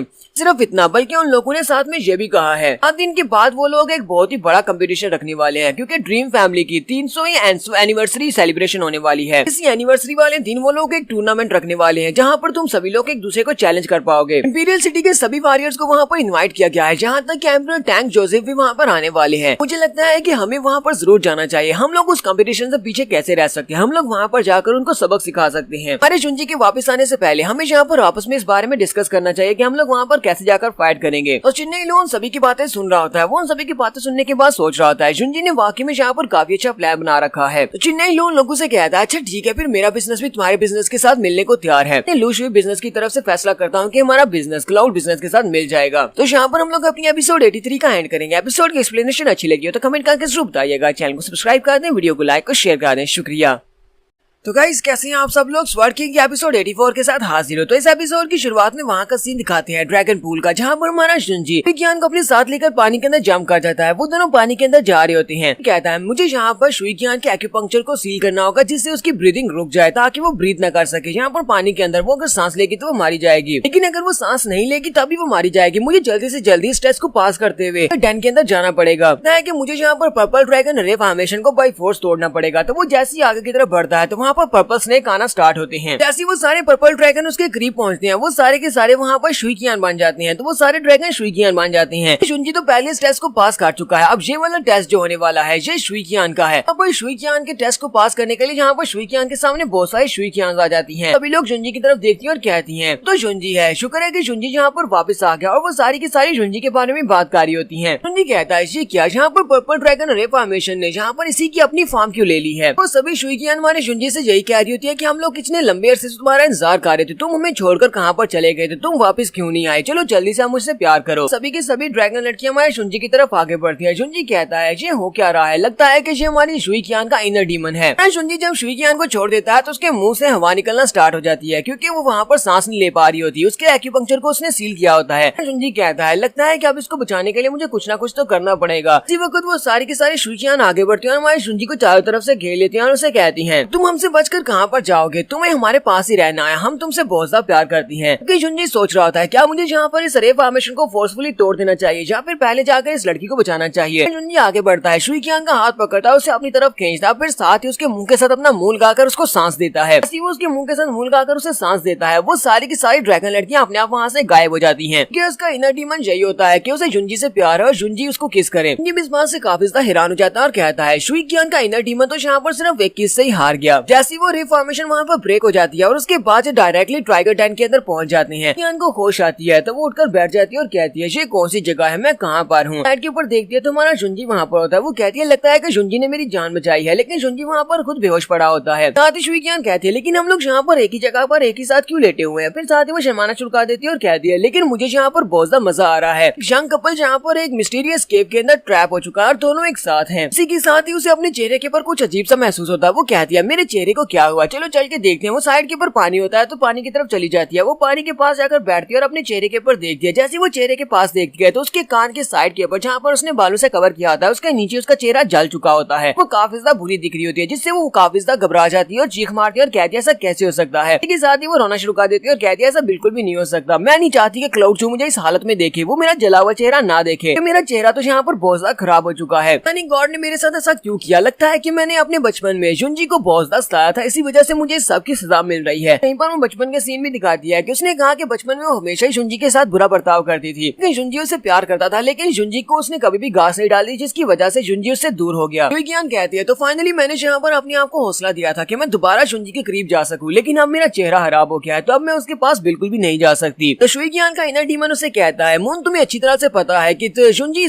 तुमसे प्यार नहीं करता बल्कि वो तुम्हारी बहन ल्यूजियांग से प्यार करता है जिससे उसने शादी की है। अच्छी बात वाकई में सच है कि बचपन में ये तुम्हें पसंद करता था, बचपन में ये तुमसे प्यार करता था, लेकिन अब इस बात का कोई मतलब नहीं रहा। तुमने इसके साथ बहुत ही बुरा बर्ताव किया है और उसके बाद तो अब ये तुम्हारे साथ बिल्कुल भी नहीं हो सकता। शुइक्यान वहाँ पर थोड़ी देर बैठकर रोती है और उसके बाद कहती है मुझे यहाँ से जाना होगा, मैं यहाँ पर नहीं रह सकती क्योंकि अगर ये उठ गया तो ये मेरा चेहरा देख लेगा। मैं यहाँ से जा रही हूँ जुंजी, प्लीज मुझे माफ करना, मैं जा रही हूँ। और फिर से आगे बढ़ती है और हमारे जुंजी को बेहोश हालत में जाकर किस करती है। उससे कहती है हो सकता है कि तुम दोबारा जिंदगी में कभी मेरी इस बात को ना सुन सको, लेकिन मैं तुमसे प्यार करती हूँ। और उसे आई लव यू बोलने के बाद वहाँ से चली जाती है। यहीं पर उसके जाने के बाद जुंजी की बॉडी के अंदर से उसका इविल सेल्फ भी निकलता है और कहता है जुंजी मुझे पता है कि तुम भी नहीं चाहते कि शुइक्यान तुम्हें छोड़कर जाए, तुम बस ऐसा चाहते हो कि तुम लिू जियांग को डिसअपॉइंट मत करो क्योंकि तुमने उसके मुकाबले में लिू जियांग को चुना था। और अगर तुम अब शुइक्यान को भी चुनते हो तो तुम यहाँ पर अपनी वाइफ को बहुत ज्यादा डिसअपॉइंट कर दोगे, इसी वजह से तुमने यहाँ पर उसको पीछे हटा दिया है। तो यहाँ पर ये नाटक कर रहे हो कि तुम एक बहुत ही अच्छे लड़के हो, तुम प्योर होने का नाटक बंद करो। अब मुझे पता है कि तुम होश में, चलो जल्दी से उठकर बैठ जाओ। वो चली गई है लेकिन कुछ भी नहीं होता। वो गुस्सा हो जाता है और कहता है बेवकूफ तुम कर क्या रहे हो, मैं तुम्हें कहा ना कि उठकर बैठ जाओ। वो लड़की चली गई है, मैं तुमसे बात कर रहा हूँ। हमारा जुंजी आगे से बिल्कुल भी रिएक्ट नहीं कर रहा था, वो वाकई में बेहोश होता है। वो कहता है ऐसा कैसे हो सकता है। लगता है कि जब इस लड़के ने उस लड़की को अपनी सांस दी थी उसके साथ साथ लड़की की बॉडी के अंदर जितनी भी इंजरीज थी वो सारी की सारी इंजरीज इस लड़के ने अपनी बॉडी में ट्रांसफर कर ली है। इसकी वजह से वो लड़की होश में आ गई है लेकिन ये बेहोश हो गया है। इनर डीमन इस बात से काफी गुस्सा हो जाता है और उसकी बॉडी के अंदर जाकर उसको एक्टिवेट करता है और कहता है बेवकूफ लड़के, क्या तुम मरना चाहते हो? अगर तुम मरना चाहते हो तो जाओ जाकर मरो, लेकिन मुझे मत अपने साथ मारो। बेवकूफ लड़के, अगर आज तुम यहाँ पर यहीं पर मारे जाते हो तो मुझे इससे बहुत ज्यादा नुकसान होने वाला है। अगर तुम्हें मरना है तो फिर मुझे किसी और की बॉडी में ट्रांसफर करने के बाद मरना। और वो अपनी पावर्स को यूज करते हुए हमारे जुंजी को उठने में उसकी मदद करता है। तो हमारा जुंजी भी उठकर बैठ जाता है। हमारा जुंजी वहीं पर चिल्लाना शुरू कर देता है और कहता है लगता है कि उस इनर डेविल ने फिर से मेरी बॉडी के ऊपर कब्जा कर लिया, इसका तो कोई अंत ही नहीं है। क्योंकि उसका इनर डीमन भी उसे कह रहा होता है जुंजी तुम कर क्या रहे हो, यहाँ पर मुझे तुम्हारी बॉडी के ऊपर कंट्रोल करने दो। उसे कहता है अपनी बकवास बंद करो और मेरी बॉडी से बाहर निकलो, मैं तुम्हें अपनी बॉडी को कंट्रोल नहीं करने दूंगा। एक सीन हमें ड्रीम फैमिली का दिखाया जाता है जहाँ पर ड्रीम फैमिली के मास्टर खड़े होते हैं। ड्रीम फैमिली के मास्टर खबर सुनने के बाद अकेले यहाँ पर आते हैं फैमिली के मार्शल आर्ट अरीना में और वहाँ पर खड़े होकर वो बहुत ज्यादा गुस्सा हो जाते हैं। वो कहते हैं इस बीस फायर को पिछले 10 साल से वहाँ पर छुपा कर रखा था ताकि मैं उसको कल्टीवेट कर सकूं, जब वो प्योर हो जाए तो मैं उसे वापस हासिल कर सकूं। लेकिन उस लड़के ने उसको कम्प्लीटली ऑब्जर्व कर लिया, उसे अपनी बॉडी का हिस्सा बना लिया। इसका मतलब यह है कि मैं उसके पास से अब उस बीस फायर को वापस नहीं ले सकता और इस बात से मैं बहुत ज्यादा गुस्सा हूँ। और वहीं पर वो एक जबरदस्त चीख मारते हैं। वहाँ पर एक जबरदस्त चीख मारते हैं तो जबरदस्त नाची निकलती है और वहाँ पर धमाका होता है। सभी डिसाइपल्स कहते हैं लगता है कि मास्टर बहुत ज्यादा गुस्से में है, हमें आज उनके सामने नहीं जाना चाहिए। इसने भी मास्टर को यहाँ पर ऑफेंड किया है, वो तो बिल्कुल भी नहीं बचने वाला। तो ड्रीम फैमिली के मास्टर स्काई शिन कहते हैं लड़के सिर्फ 7 दिन के बाद यहाँ पर हम लोग एक अरीना मैच रखने वाले हैं और उस चैलेंज मैच में तुम बिल्कुल भी नहीं बचोगे। जो कुछ भी किया है तुम्हें उसकी कीमत वहाँ पर चुकानी पड़ेगी। तो यहाँ से नेक्स्ट सीन हमें जुंजी के इनर वर्ल्ड का दिखाया जाता है। हमारा जुंजी वहाँ पर एनर्जी को कल्टीवेट कर रहा था तो वो इनर वर्ल्ड में चला जाता है जहाँ पर उसके पास उसकी मेटासाइकोसिस हीवन बुक होती है। जुंजी कहता है जो तो मेरी मेटासाइकोसिस हीवन बुक है, लेकिन मैं यहाँ पर कैसे आया, मैंने तो अपने रीइंकार्नेशन स्टोन को एक्टिवेट किया ही नहीं। साइड के ऊपर उसका इनर डीमन लेटा होता है। वो उसे कहता है जुंजी ये सब कुछ मैंने किया है और इसी वजह से हम दोनों यहाँ पर रीइंकार्नेशन स्टोन के अंदर आ गए हैं। हमारा जुंजी उसे देखते ही जल्दी से अपनी तलवार निकाल लेता और कहता है तो तुम हो? वो उसे कहता है हाँ ये मैं ही हूँ, क्या तुम यहाँ पर मेरी सारी कहानी नहीं सुनना चाहोगे? मैं यहाँ पर तुमसे फाइट नहीं कर रहा। इनर डीमन उसे कहता है जहाँ पर तुम्हारे पास फिनिक्स का ब्लड एसेंस है उसके साथ तुम अपनी बॉडी को रिकवर तो कर रहे थे, लेकिन वो रिकवरी बहुत ज्यादा स्लो थी। मैं यहाँ पर बीस फायर को इग्नाइट नहीं करता तो तुम कभी भी अपनी बॉडी को इतनी तेजी के साथ हील नहीं कर पाते, तो तुम मर चुके होते। इस स्टार एक्सप्लोजन की पावर के साथ वो सारे जख्म जो तुमने शुइक्यान की बॉडी से अपनी बॉडी में लिए थे उस सभी की वजह से तुम मर चुके होते। के साथ ही इनर डीमन उसे कहता है मैं यहाँ पर इस बात से बहुत ज्यादा हैरान हुआ हूँ कि तुमने यहाँ पर रीइंकार्नेशन को फेस किया है, यानी कि तुम मरने के बाद दोबारा जिंदा हुए हो। ये सोच रहा था अब इस बात का क्या मतलब है। मेरे इनर डीमन को ये सारी सच्चाई पता चल चुकी है और मेरा इनर डीमन मेरी बॉडी से बाहर भी आ सकता है। इनर डीमन उसे कहता है अब तुम यहाँ पर यंग बनना बंद करो क्योंकि मुझे पता है कि तुम एक एंशिएंट मॉन्स्टर हो जिसने हजारों साल की जिंदगी गुजारने के बाद दोबारा रीइंकार्नेशन ली है। मुझे इसकी बात सुनने के बाद जल्दी से अपनी तलवार फिर से निकालता और कहता है मैं तुम्हें मार डालूंगा, तुम बेवकूफ बंदे कहेंगे। इनर डीमन उसे कहता है अच्छा ठीक है बस करो, मैं यहाँ पर सिर्फ मजाक कर रहा था। मुझे पता है कि तुम्हारे दिमाग में इस वक्त कौन सा सवाल चल रहा है, मुझे तुम्हारे सवाल का जवाब भी पता है। इसी के साथ हमारा जुंजी उसकी मेटासाइकोसिस हीवन बुक को उठा लेता है। वो उसे कहता है बस भी करो, तुम मेरी बुक को क्यों उठा रहे हो, इसको मत उठाओ। इनर डीमन उसे कहता है क्या तुम्हें पता है कि मेरी सारी पावर्स कहाँ से ओरिजिनेट हो रही हैं? जुंजी उसे कहता है इस बात का क्या मतलब है? इनर डीमन उसे कहता है इस बुक और इसके साथ तुम्हारे पास जो रीइंकार्नेशन स्टोन है मेरी सारी पावर्स उसी से ओरिजिनेट हो रही हैं। तुम्हें पता है कि रीइंकार्नेशन के बाद तुम यहाँ पर अपनी पावर्स को खो चुके हो। तुमने अपनी लास्ट लाइफ में जो भी पावर्स हासिल की थी वो सारी की सारी तुम्हारे पास इस लाइफ में नहीं थी, लेकिन क्योंकि मैं तुम्हारी सोचों से बना हूँ इसी वजह से मेरे पास वो सारी की सारी पावर्स हैं। इस वजह से मैं तुमसे ज्यादा स्ट्रॉन्ग हूँ और तुम सोच रहे थे कि मैं तुमसे ज्यादा स्ट्रॉन्ग कैसे हो सकता हूँ। इसके अलावा इसकी कोई भी एक्सप्लेनेशन नहीं हो सकती। तुम्हारा जुंजी इसकी बातें सुनने के बाद सोच रहा होता है हाँ ऐसा हो सकता है, मेरी लास्ट लाइफ में मेरा जो इनर डीमन था वो मेरी लाइफ में काफी ज्यादा आगे आया था, ये काफी वक्त गुजरने के बाद आया था और मैंने उससे बड़ी आसानी के साथ निमट लिया था उस वक्त मैं काफी स्ट्रॉन्ग था। मुझे लगता है कि मेरे रीइंकार्नेशन स्टोन ने इस बार मेरे इनर डीमन को एम्पलीफाई कर दिया, जिसकी पावर बहुत ज्यादा बढ़ चुकी है। इनर डीमन हमारे शुंजी से कहता है तो यहाँ पर तुम्हें मुझसे एक वादा करना होगा, मुझसे वो वादा कर देते हो तो मैं दोबारा कभी भी तुम्हारी बॉडी के ऊपर कंट्रोल नहीं करूंगा। यहाँ पर मैं तुम्हारी हेल्प भी किया करूंगा, जब भी कभी तुम्हें मेरी मदद की जरूरत पड़ेगी मैं तुम्हारी बॉडी के ऊपर कंट्रोल करके तुम्हें अपनी पावर्स दूंगा। शुंजी उसे कहता है तो मुझे ये बताओ कि तुम्हें यहाँ पर कौन से वादे की जरूरत है। वो उसे कहता है तो क्या तुम्हें वो बंदा याद है जिसका नाम जाओ जिंगटियान था, तुम्हारा पुराना दोस्त। प्रीवियस लाइफ में वो तुम्हारा बहुत ही अच्छा दोस्त था और एंड के ऊपर उसने तुम्हारी जान ली थी। उसे कहता हाँ मुझे वो अच्छी तरह से याद है, उससे मुझे बदला लेना है। शुंजी उसे कहता है मुझे ये बताओ कि तुम यहाँ पर प्लानिंग क्या कर रहे हो, तुम्हें उससे क्या चाहिए। शुंजी उसे कहता है मुझे पता है कि तुम अपनी पिछली लाइफ में उसने तुम्हारी जान ली थी तो इस बार तुम उसे ढूंढकर उससे बदला जरूर लोगे। बस यहाँ पर ये चाहता हूँ कि तुम उसको मत मारना जब तक कि वो एम्परर लेवल तक नहीं पहुँच जाता। जब वो एम्परर लेवल तक पहुँच जाएगा उसके बाद तो मुझे रिलीज कर देना, मैं उसकी बॉडी के ऊपर कंट्रोल कर लूंगा। उसके बाद मुझे यहाँ पर फ्रीडम मिल जाएगी और मैं इमॉर्टैलिटी को हासिल कर लूंगा। मुझे ये बताओ कि तुम्हें मेरा ये आइडिया कैसा लगा। ये मेरा बहुत ही अच्छा आइडिया है, इससे तुम्हारा बदला भी पूरा हो जाएगा। जिंगटियान तो वैसे ही मारा जाएगा क्योंकि मैं उसकी सोल के ऊपर कब्जा कर लूंगा तो उसकी बॉडी मेरी हो जाएगी। शुंजी उसे कहता है जबकि तुम्हें यहाँ पर सिर्फ और सिर्फ फ्रीडम की जरूरत है तो फिर ठीक है, ये मेरे लिए मुश्किल नहीं है। ठीक है मैं तुम्हारे साथ वादा करता हूँ। वो उसे कहता हाँ क्यों नहीं, उस बंदे ने तुम्हारी जान ली थी तो उसने तुम्हें धोखा दिया था, इसी वजह से उसका मरना तो बनता है। तुम यहाँ पर मेरी हेल्प करोगे तो इसका मतलब यह है कि यहाँ पर तुम्हारी हेल्प होगी। तो यहाँ पर हम लोग अपनी एपिसोड 84 का एंड करेंगे। नेक्स्ट एपिसोड में देखेंगे क्या हमारा शुंजी ड्रीम फैमिली वालों के उस चैलेंज अरीना में जाएगा जहाँ पर वो सभी लोगों को पीटने वाले हैं। एपिसोड की एक्सप्लेनेशन अच्छी लगी हो तो कमेंट करके जरूर बताइएगा। चैनल को सब्सक्राइब कर दें, वीडियो को लाइक और शेयर कर दें। शुक्रिया।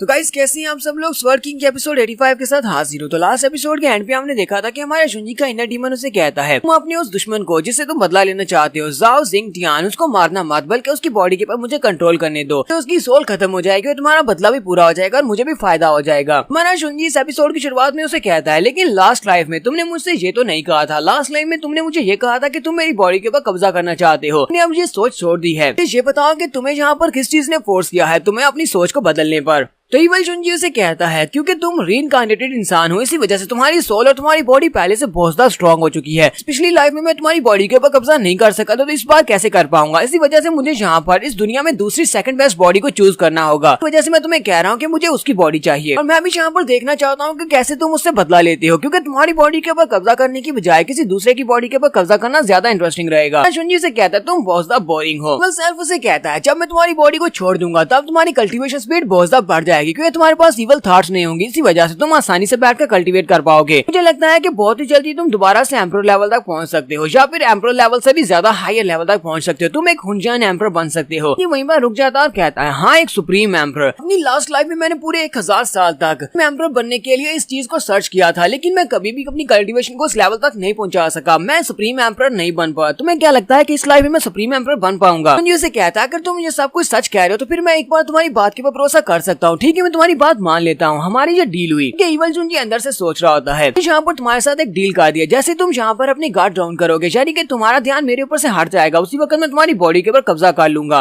क्योंकि जाओ जिंगटियान की बॉडी तुम्हारी बॉडी की तरह परफेक्ट नहीं है। मुझे सिर्फ और सिर्फ तुम्हारी बॉडी चाहिए। जबकि हमारा शुंजी भी सोच रहा होता है लगता है कि मेरे इवल सेल्फ को भी सुप्रीम एम्परर की मिस्ट्रीज के बारे में कुछ पता है। एक बार मैं ब्लड वू से निमट लूं उसके बाद मैं इसको कम्प्लीटली डिसअपियर कर दूंगा, इसे अपनी बॉडी के साथ इंटेग्रेट कर दूंगा और इसकी पावर भी मेरी हो जाएगी। शुंजी अपने रीइंकार्नेशन स्टोन से बाहर निकलता और कहता है तो सबसे पहले तो शुइकियान की इंजरी से निमटते हैं, सबसे पहले उसे हील करते हैं। लेकिन जैसे वो बाहर निकलता है तो शुइकियान वहाँ पर नहीं होती। वो कहता है वो कहाँ पर चली गई है। वो यहीं पर थी, उसे यहीं पर होना चाहिए था, वो यहाँ पर क्यों नहीं है। तो वहाँ पर उसे एक नोट मिलता है। वो उस नोट को उठाता है तो उसके ऊपर लिखा होता है प्लीज मुझे माफ करना, मैं यहाँ से जा रही हूँ और मुझे ढूंढने के लिए मत आना। तुमने मेरी जान बचाई इसके लिए तुम्हारा बहुत बहुत शुक्रिया। मेरी जान बिल्कुल भी नहीं बचानी चाहिए थी। हालांकि तुम यहाँ पर मुझे माफ कर सकते हो लेकिन मैं कभी भी अपने आप को माफ नहीं कर सकती। मैंने तुम्हारे साथ और अपनी छोटी बहन के साथ जो कुछ भी किया है उस सब के लिए मैं तुमसे माफी मांगती हूँ लेकिन मैं तुम्हारी माफी के लायक बिल्कुल भी नहीं हूँ। प्लीज मुझे माफ कर देना और मेरी लास्ट वर्ड ये है मुझे कभी भी ढूंढने के लिए मत आना और मेरी उम्मीद है कि तुम और मेरी बहन हमेशा खुश रहो। 7 दिन के बाद हमारा शुंजी ड्रैगन पूल के अंदर से बाहर निकलता है। वो अपने दोनों पंखों के साथ वहाँ से बाहर निकलता और कहता है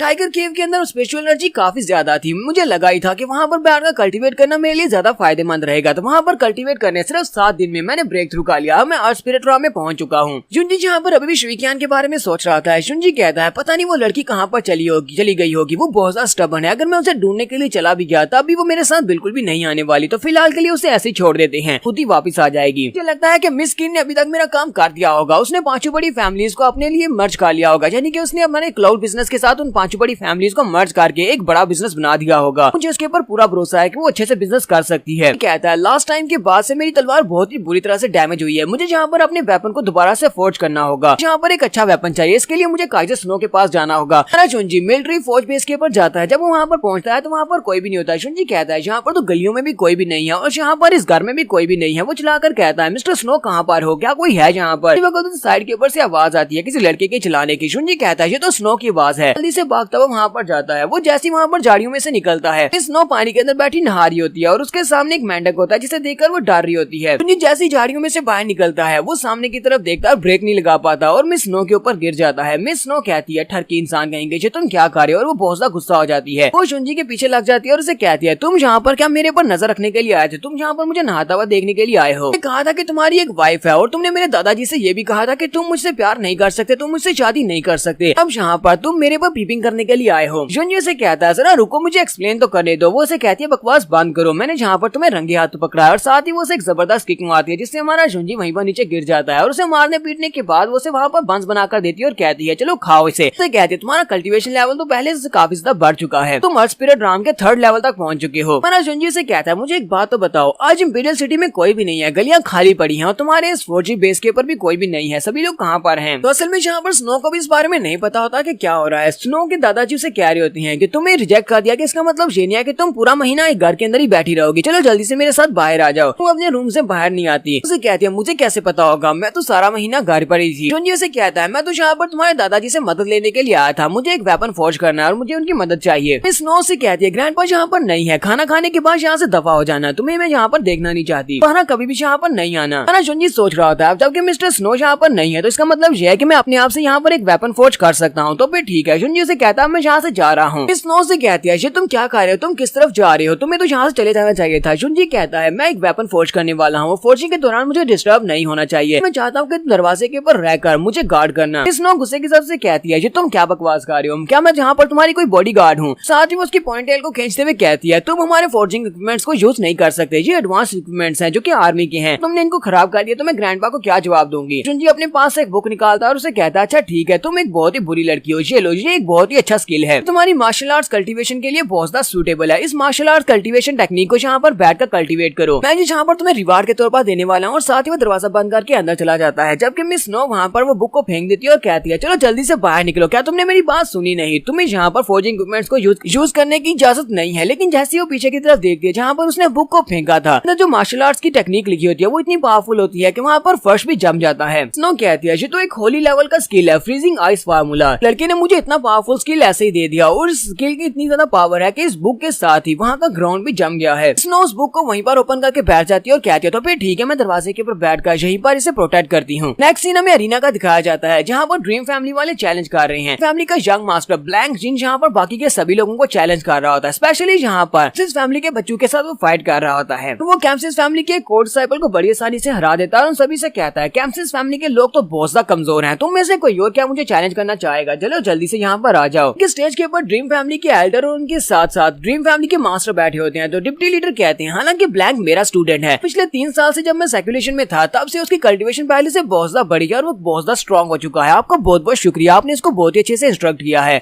से कहते हैं हाँ ये बात तो सच है कि वो तुम्हारा स्टूडेंट है, लेकिन पिछले 3 साल से जनरल ब्लड वू की एफर्ट्स की वजह से ब्लैक जिन ने जहाँ पर ये सब कुछ अचीव किया है। जनरल वू खुद भी इन यंग स्टेज तक पहुंच चुके हैं और बहुत ही जल्दी ब्रेक थ्रू कम्प्लीट करने के बाद वो निर्वाणा स्टेज पर पहुंच जाएंगे। डिप्टी लीडर उसे कहते हैं हाँ ये बात तो तुमने बिल्कुल ठीक कही है, ब्लड वू की वजह से इसकी स्ट्रेंथ पहले से बहुत ज्यादा बढ़ चुकी है, इसी वजह से इसने इंपीरियल सिटी के सभी वॉरियर्स को चैलेंज किया है और ये सभी से फाइट कर सकता है। एंगशिन अरीना के कॉर्नर के ऊपर जाकर खड़ा हो जाता है और तीनों यंग मास्टर्स की तरफ देखता और कहता है जबकि तुम्हारा मास्टर बदल चुका है लेकिन ये कचरा तो हमेशा कचरा ही रहता है, इससे पहले तो मैं यहाँ पर क्लाउड चू को मारूंगा और उसके बाद तुम तीनों की बारी आएगी, तुम तीनों को भी जिंदा नहीं छोड़ा जाएगा, मैं तुम्हें भी मारने वाला हूँ। कई बार उसे एक मैसेज दिया जाता है, उसके डैड उसे कहते हैं तुम्हें यहाँ पर बाकी के सभी कचरों के ऊपर ध्यान देने की जरूरत नहीं है, जिस फैमिली के बच्चों को चैलेंज करो और बुरी तरह से उन्हें पीटो ताकि जुंजी यहाँ पर आए। वो उसे कहता है ठीक है डैड मैं ऐसा ही करता हूँ। तो वहाँ पर खड़ा होकर कहता है तो क्या तुम सभी लोगों में से किसी में भी इतनी हिम्मत नहीं है जो कि यहाँ पर मुझे चैलेंज कर सके? कैम्सिस फैमिली में बहुत सारे डरपोक भरे हुए हैं, तो वो सभी लोग वहाँ पर खामोश होकर उसकी बातें सुन रही होती है। ब्लैंक शीन कहता है लगता है कि यहाँ पर मुझे नाम पुकार कर तुम सभी को चैलेंज के लिए इनवाइट करना पड़ेगा। तो लोग भी ठीक है, मैं यहाँ पर तुम्हारा नाम पुकारता हूँ। उसके बाद वो ड्रीम फैमिली के कोड डिसाइपल्स को चैलेंज करना स्टार्ट करता है। सभी देखने वाले बॉसदा हैरान होते हैं और कहते हैं लगता है कि ड्रीम फैमिली वालों का असल मकसद यहाँ पर कैम्सिस फैमिली को डिस्ट्रॉय करना है। यहाँ पर सिर्फ और सिर्फ कैम्सिस फैमिली के बच्चों को ही चैलेंज करके बुला रहा है। बाकी की तीनों फैमिलीज में से कोई भी यहाँ पर इनके साथ इंटरफियर नहीं कर रहा, क्योंकि उन्हें बताया कि उनका इंजाम भी बुरा होगा। वो ड्रीम फैमिली के खिलाफ जाएंगे। यहाँ पर कैम्सिस फैमिली के कुछ स्टूडेंट्स आपस में बातें कर रहे होते हैं और कहते हैं जुंजी को क्या जरूरत पड़ी थी इनको ऑफेंड करने की, उसने हम सभी को भी यहाँ पर फंसा दिया है। इस वक्त ब्लैंक शीन अपनी कीड़ों की पावर को यूज करते हुए उस लड़के को उठा लेता है और उसको उठाने के बाद अपने कीड़ों के साथ उस बेचारे को वहीं पर मार देता है और कहता है तुम सभी लोग यहाँ पर किस तरह की बातें कर रहे हो, चलो जल्दी से जुंजी को यहाँ पर बुलाओ, तुम में से आगे कौन है, कौन यहाँ पर आने वाला है। तो मोटू भी उसकी वजह से काफी ज्यादा गुस्से में होता है, क्योंकि वो भी एक कोड डिसाइपल है। वो कहता है तुमने अपनी हद पार कर दी है।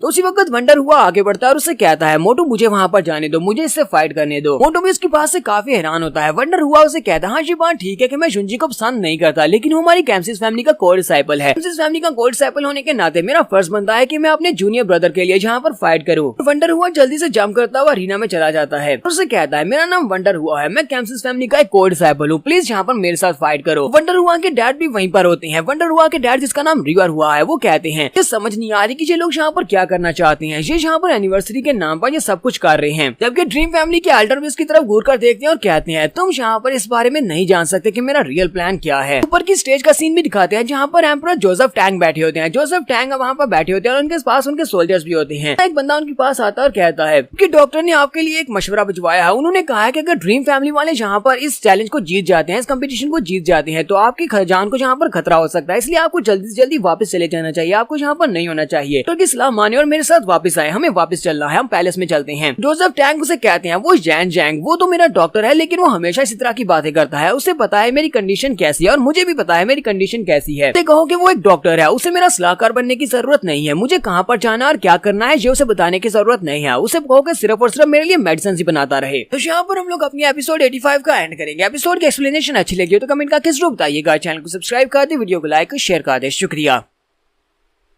तो गाइस कैसे हैं आप सब लोग। स्वर्ड किंग की एपिसोड 86 के साथ हाजिर हो। तो लास्ट एपिसोड के एंड पे हमने देखा था कि एम्परर के पास उनका मशवरा करने वाला बंदा आता है और उनसे कहता है आपके डॉक्टर ने कहा है कि आपको वापस आ जाना चाहिए, ड्रीम फैमिली वाले अगर इस कंपटीशन को जीत सकते हैं तो आपकी जान को खतरा हो सकता है। क्योंकि एम्परर से कहते हैं जाओ जाकर मेरे डॉक्टर से कहो कि वो सिर्फ और सिर्फ मेरी मेडिसिन का ध्यान रखे, उसे यहाँ पर मुझे मशवरे देने की जरूरत नहीं है। कहीं पर कुछ असैसिन्स को भी दिखाते हैं जो कि इसे मारने के लिए यहीं पर छुपे होते हैं। वो लोग कहते हैं कि यहाँ पर कुछ ना कुछ तो गड़बड़ है, हमें मास्टर ने बताया था। तो टैंक बहुत ज्यादा कमजोर है क्योंकि वो बीमार है, लेकिन ये तो काफी ज्यादा सेहतमंद लग रहा है।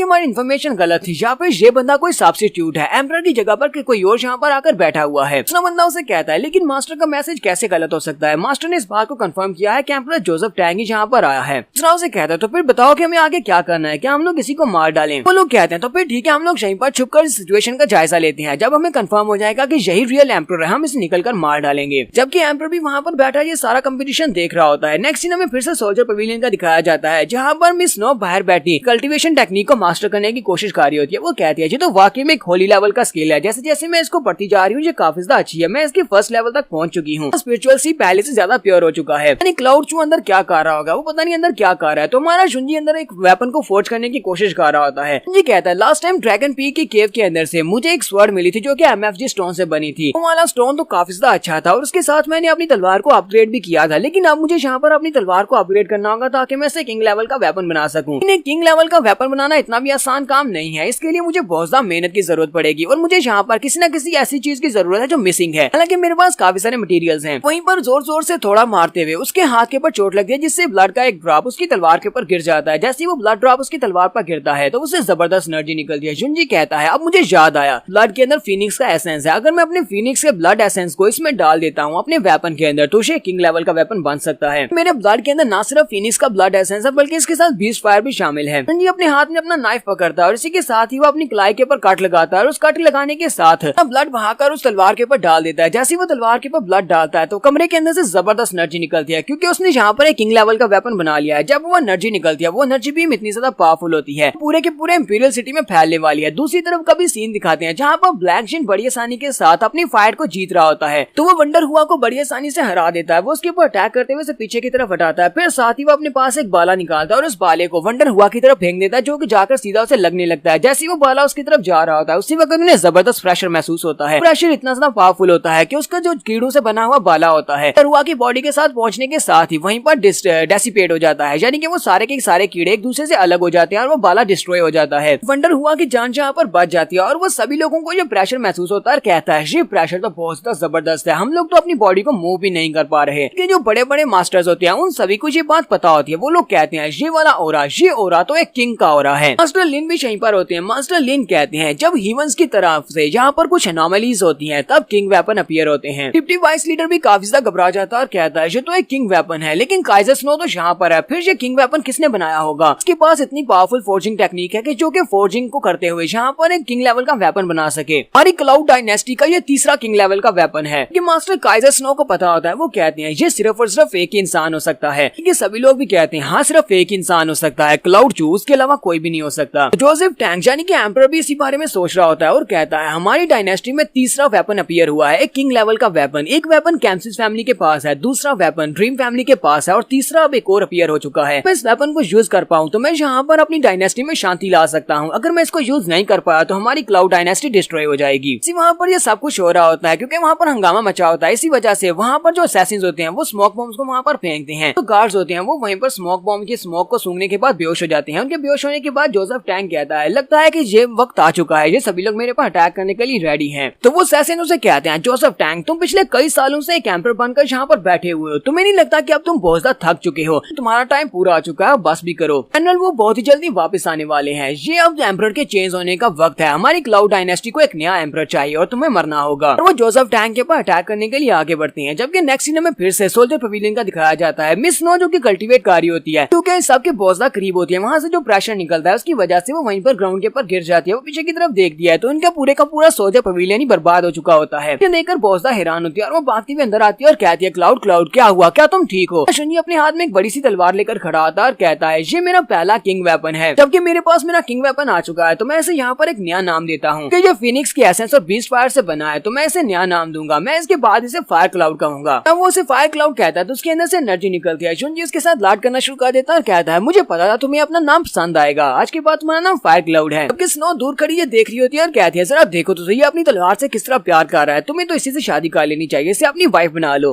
इसी वक्त एक पंछी उड़ता हुआ वहाँ पर आता है। मिस स्नो कहती है जो तो मेरे ग्रैंडपा का भेजा हुआ पंछी है, लगता है कि उन्होंने मेरे लिए कोई मैसेज भेजा है। तो वो उसके सामने उंगली करती है तो ग्रैंडपा का पंछी उसकी उंगली के ऊपर बैठ जाता है और उसे कहता है वो पंछी उसकी उंगली के ऊपर बैठता है तो वो फिनिक्स हुआ होती है। वो कहती है तो फिनिक्स हुआ है। फिनिक्स हुआ गुस्से के साथ चिल्लाकर उससे कहती है फ्रोज तुम वहाँ पर घर के ऊपर बैठी क्या कर रही हो, चलो जल्दी से यहाँ पर आओ। जबकि यहाँ पर कुछ बहुत ही बुरा हो रहा है। फ्लैंक्शिन हमारे शुंजी को चैलेंज करना चाहता है जिसकी वजह से वो अपना सारे का सारा गुस्सा कैम्सिस फैमिली के बाकी के डिसाइपल्स के ऊपर उतार रहा है। बहुत सारे कोड डिसाइपल्स उससे फाइट करके हार चुके हैं। तो शुंजी तुम्हारे पास है तो उसे जल्दी से यहाँ पर लेकर आओ, उसे कहो कि उसे आकर ब्लैंकशिन से फाइट करनी है। फिनिक्स हुआ उसे कहती है चलो जल्दी से यहाँ पर आ जाओ, मुझे लगता है कि हम दोनों अपने कंबाइंड स्किल्स को यूज करते हुए ब्लैंकशिन को हरा सकते हैं, अगर तुम अकेली हो तो जल्दी से यहाँ पर आ जाओ। शुंजी उस पंछी को पकड़ लेता है और उसे कहता है लगता है कि ड्रीम फैमिली वालों ने यहाँ पर एक बहुत ही जल्दी काउंटर अटैक को तैयार किया है तो चलो फिर जल्दी से वहाँ पर चलते हैं। उसे कहते हैं तो इसका मतलब यह है कि तुम अभी वहीं पर हो और ये किंग लेवल का वेपन भी तुम्ही ने बनाया होगा। शुंजी उसे कहता है हाँ मैं यहीं पर हूँ और मैं वहाँ पर आ रहा हूँ। और हमारा शुंजी स्नो को पकड़ता है और उसे पकड़कर खिड़की में से बाहर की तरफ जंप लगाता है, साथ ही अपने पंख निकालता है और उड़ना स्टार्ट करता है। वो उसे कहती है मुझे नीचे उतारो। शुंजी कहता है इस तरह ज्यादा फास्ट रहेगा, हम लोग बहुत ही जल्दी वहाँ पर पहुंच जाएंगे। नेक्स्ट सीन फिर से एम्परर का दिखाया जाता है। एम्परर जो कि अपनी चेयर के ऊपर बैठा होता है, वो असैसिन उसे कहते हैं जनरल ब्लड वो वापस आने वाला है, वजह से हमें एम्परर को चेंज करना होगा, बहुत ही जल्दी हमारा एम्परर बदलने वाला है। वो उसके ऊपर अटैक करने लगते हैं। एम्परर उसी वक्त उठकर वहाँ से साइड पर हट जाता है, उसके अटैक को अवॉइड कर लेता है। दूसरा असैसिन उसे कहता है एम्परर जोसेफ टैंक मुझे बताओ क्या तुम्हें बुरा लगता है, क्या तुम्हें इस बारे में सोचकर बुरा लगता है कि जब तुम्हारी पूरी की पूरी फैमिली को तुम्हारी आंखों के सामने मार दिया गया था, अकेला एक बच्चा जिंदा बचा था, फिर उस वक्त भी तुम्हारी जो टर्मिनल इलनेस नहीं होती, तुम उस वक्त इतने कमजोर नहीं होते, जनरल ब्लडवू ने तुम्हें भी उस वक्त मार दिया होता। तुम तो ये सोचकर ही हैरान है कि तुम एक डिसेबल्ड पर्सन हो, तुम एक बीमार इंसान हो, लेकिन तुम अभी तक सर्वाइव कर पाए हो, तुम अभी तक जिंदा हो। वो उसे पीछे से पकड़ लेता है और अपने नाइफ को उसकी चेस्ट के अंदर नसा कर कहता है तो अब मैं तुम्हें यहाँ पर से सीधा हेल में भेजने वाला हूँ, लेकिन उसका नाइफ उसकी बॉडी के अंदर बिल्कुल भी नहीं दंसता। एम्परर जोसेफ टैंक उसे कहता है मेरी डायनेस्टी में पूरे 4 लाख लोग हैं, 4 लाख लोगों का भविष्य मेरे सर के ऊपर है, क्या तुम्हें लगता है कि उन सभी की वजह से मुझे यहाँ पर मौत से डर लगता है? मुझे बिल्कुल भी डर नहीं लगता, मुझे तुम सभी लोगों को मारना भी पड़े तो मैं तुम सभी को मार सकता हूँ। और इसी के साथ ही उसके ऊपर अटैक करते हुए उसे पीछे की तरफ गिरा देता है। वो सभी लोग बहुत ज्यादा हैरान हो जाते हैं और कहते हैं ऐसा कैसे हो सकता है, तो बीमार था, ये कमजोर था, इसके पास इतनी स्ट्रेंथ कहाँ से आई है। एम्परर अपनी बॉडी के अंदर अंदर से उस नाइफ को भी बाहर निकालता और कहता है तुमको क्या लगा था कि तुम लोग यहाँ पर इतनी आसानी से मुझे मार सकते हो, मैं एक एम्परर हूँ। वो अपने हाथ में नाइफ को लेकर उनकी तरफ घुमाकर फेंकता है। एक ही नाइफ के साथ वो तीनों असैसिन्स की गर्दन काट देता है और वो तीनों असैसिन्स वहीं पर गिर जाते हैं। एम्परर दोबारा से अपनी चेयर पर बैठ जाता है और कहता है कि मुझे यहाँ पर अब ज्यादा एक्शन नहीं करना चाहिए क्योंकि मेरे पास इतनी स्पिरिचुअल एनर्जी नहीं है। करे कि ह्यूमन सेक्टर वालों ने मुझे ये मैजिक आर्मर दिया था, ये मैजिक क्रिस्टल आर्मर बहुत सा स्पेशल है, वरना मैं अब तक मर चुका होता। पर जोसेफ टैंक कहता है मैं तो यहाँ पर कैम्सिस फैमिली के मास्टर स्काईजिन को टेस्ट करने के लिए आया था। मुझे भी लगा था कि ये जनरल ब्लडवू के साथ मिला हुआ है, मुझे नहीं पता था कि ये मुझे मारने में इतनी ज्यादा जल्दी करेगा। अब तो ये बात साबित हो चुकी है, मेरे पास ज्यादा टाइम नहीं है। जनरल ब्लडवू के वापस आने से पहले ही इन सभी से निमटना होगा। सीन फिर से अरीना का दिखाते हैं तो मोटू भी वहाँ पर फाइट करते हुए फाइट को हार जाता है, तो वो बड़ी आसानी से मोटू को हरा देता है। ब्लैंक शीन उसे कहता है तुम लोग कर क्या रहे हो, तुम सभी लोग कैम्सिस फैमिली के कोर डिसाइपल हो, लेकिन तुम सभी लोग यहाँ पर मुझे नहीं हरा सकते। मुझे लगता है कि तुम्हारी कैम्सिस फैमिली में और कोई भी डिसाइपल नहीं बचा, तुम लोग कुछ भी नहीं कर सकते। वो आगे बढ़ता है, जाकर मोटू के सर के ऊपर अपना पाँव रखकर उसे नीचे की तरफ दोबारा स्टार्ट करता है, कहता है सभी लोगों को यहाँ पर ये बात मान लेनी चाहिए कि इस क्लाउड चू के अलावा बाकी के सभी लोग जो कैम्सिस फैमिली के डिसाइपल्स हैं वो सभी लोग बहुत ज्यादा रबिश हैं। मोटू इस बात से बहुत ज्यादा गुस्सा हो जाता है, वो उसको टांग से पकड़ता है, इसी के साथ उसे पंच मारने लगा है। वो उसे कहता है अब तुम बिल्कुल भी नहीं बचोगे, तुम्हारी हिम्मत कैसे हुई कैम्सिस फैमिली की इंसल्ट करने की। ब्लैंक शीन भी अपने पास से अपना बाला निकालता और कहता है चलो देखते हैं कि तुम्हारी फिस्ट ज्यादा फास्ट है या फिर मेरा बाला ज्यादा फास्ट है, और वो बाले को वहीं पर फेंकता है जिससे क्या मोटू पीछे की तरफ गिर जाता है। मोटू पीछे की तरफ गिरता है, उसी वक्त वहाँ पर फीनिक्स हुआ जंप करते हुए आ जाती है और कहती है हिम्मत कैसे हुई कैम्सिस फैमिली के डिसाइपल्स के बारे में ये सब कुछ बात करने की। तुम्हें क्या लगता है कि कैम्सिस फैमिली के डिसाइपल्स यहाँ पर तुम्हारे साथ फाइट नहीं कर सकते? क्योंकि इस फीनिक्स हुआ को भी अच्छी तरह से पता होता है कि वो इसे अकेले फाइट नहीं कर सकती। वो सोच रही होती है मैं अकेले से फाइट नहीं कर सकती, लेकिन मुझे यहाँ पर इनको टाइम देना पड़ेगा क्योंकि जब यहाँ पर जुंजी आ रहा है और थोड़ा टाइम बाई करने के लिए उसे फाइट करने के लिए रेडी हो जाती है। तो ब्लैंक शीन कहता है तो कैम्सिस फैमिली की दो खूबसूरत लड़कियों में से एक खूबसूरत लड़की यहाँ पर आ चुकी है, क्या लगता है कि तुम यहाँ पर मेरे सामने टिक पाओगी? अपनी स्ट्रिंग्स के साथ उसके ऊपर अटैक करती है, जबकि वो जंप करते हुए पीछे की तरफ हट जाता है, अपने बाले को घुमाते हुए उसकी स्ट्रिंग्स को वहाँ पर काट रहा होता है, वो अपनी बॉडी को उसकी स्ट्रिंग्स के साथ लिपटने से बचा सके। तो वो उसे कहता है फीनिक्स हुआ तुम्हारी दूसरी दोस्त कहाँ पर है? ये बात अच्छी तरह से पता है कि जब तुम दोनों अपने स्किल्स को कंबाइन करती हो तब तुम मुझे आसानी से हरा सकती थी, लेकिन अब तुम्हारे पास अकेले कोई भी चांस नहीं है। अपने बाले को घुमाते हुए उसके ऊपर अटैक करता है, जबकि फीनिक्स हुआ जंप करते हुए पीछे की तरफ हट जाती है और इसी के साथ ही स्ट्रिंग्स को वहाँ पर एक्टिवेट करती है। वो अपनी सारी स्ट्रिंग्स के साथ उसकी पूरी की पूरी बॉडी को वहाँ पर लपेट लेती है और कहती है अब तुम बिल्कुल भी नहीं बचने वाले, अब तुम नहीं बचोगे, अपनी स्ट्रिंग्स के साथ तुम्हारी बॉडी के बहुत सारे पीसेस कर दूंगी। जैसे ही वो अपनी स्ट्रिंग्स को टाइट करती है तो उसकी पूरी बॉडी वहाँ पर कट जाती है, क्योंकि वो सिर्फ एक डॉपलगैंगर होता है जो कि कीड़ों से बना होता है। वो उसे कहता है तुम तो वाकई में बहुत बड़ी डिसअपॉइंटमेंट हो, तुम्हें कैम्सिस फैमिली में नहीं होना चाहिए, जितनी तुम खूबसूरत हो क्यों ना तुम मेरी मिस्ट्रेस बन जाओ। तो तुम मेरी मिस्ट्रेस बन जाती हो तो मैं तुम्हें बहुत ही अच्छे से ट्रीट करूंगा। और साथ ही वो उसके ऊपर अटैक करता है जिससे फीनिक्स हुआ भी वहीं पर गिर जाती है। फीनिक्स हुआ भी यहाँ पर अपनी फाइट को हार चुकी है, तो अब क्या टाइम के बाद शुंजी यहाँ पर पहुंच सकेगा? इससे पहले के शिन यहाँ पर फीनिक्स हुआ को ह्यूमिलिएट करे, इससे पहले हमारा शुंजी का यहाँ पर पहुंचकर इसको बचा सकेगा या नहीं, ये हम लोग नेक्स्ट एपिसोड में देखेंगे। एपिसोड की एक्सप्लेनेशन अच्छी लगी हो तो कमेंट करके जरूर बताइएगा। चैनल को सब्सक्राइब कर दें, वीडियो को लाइक और शेयर कर दें। शुक्रिया।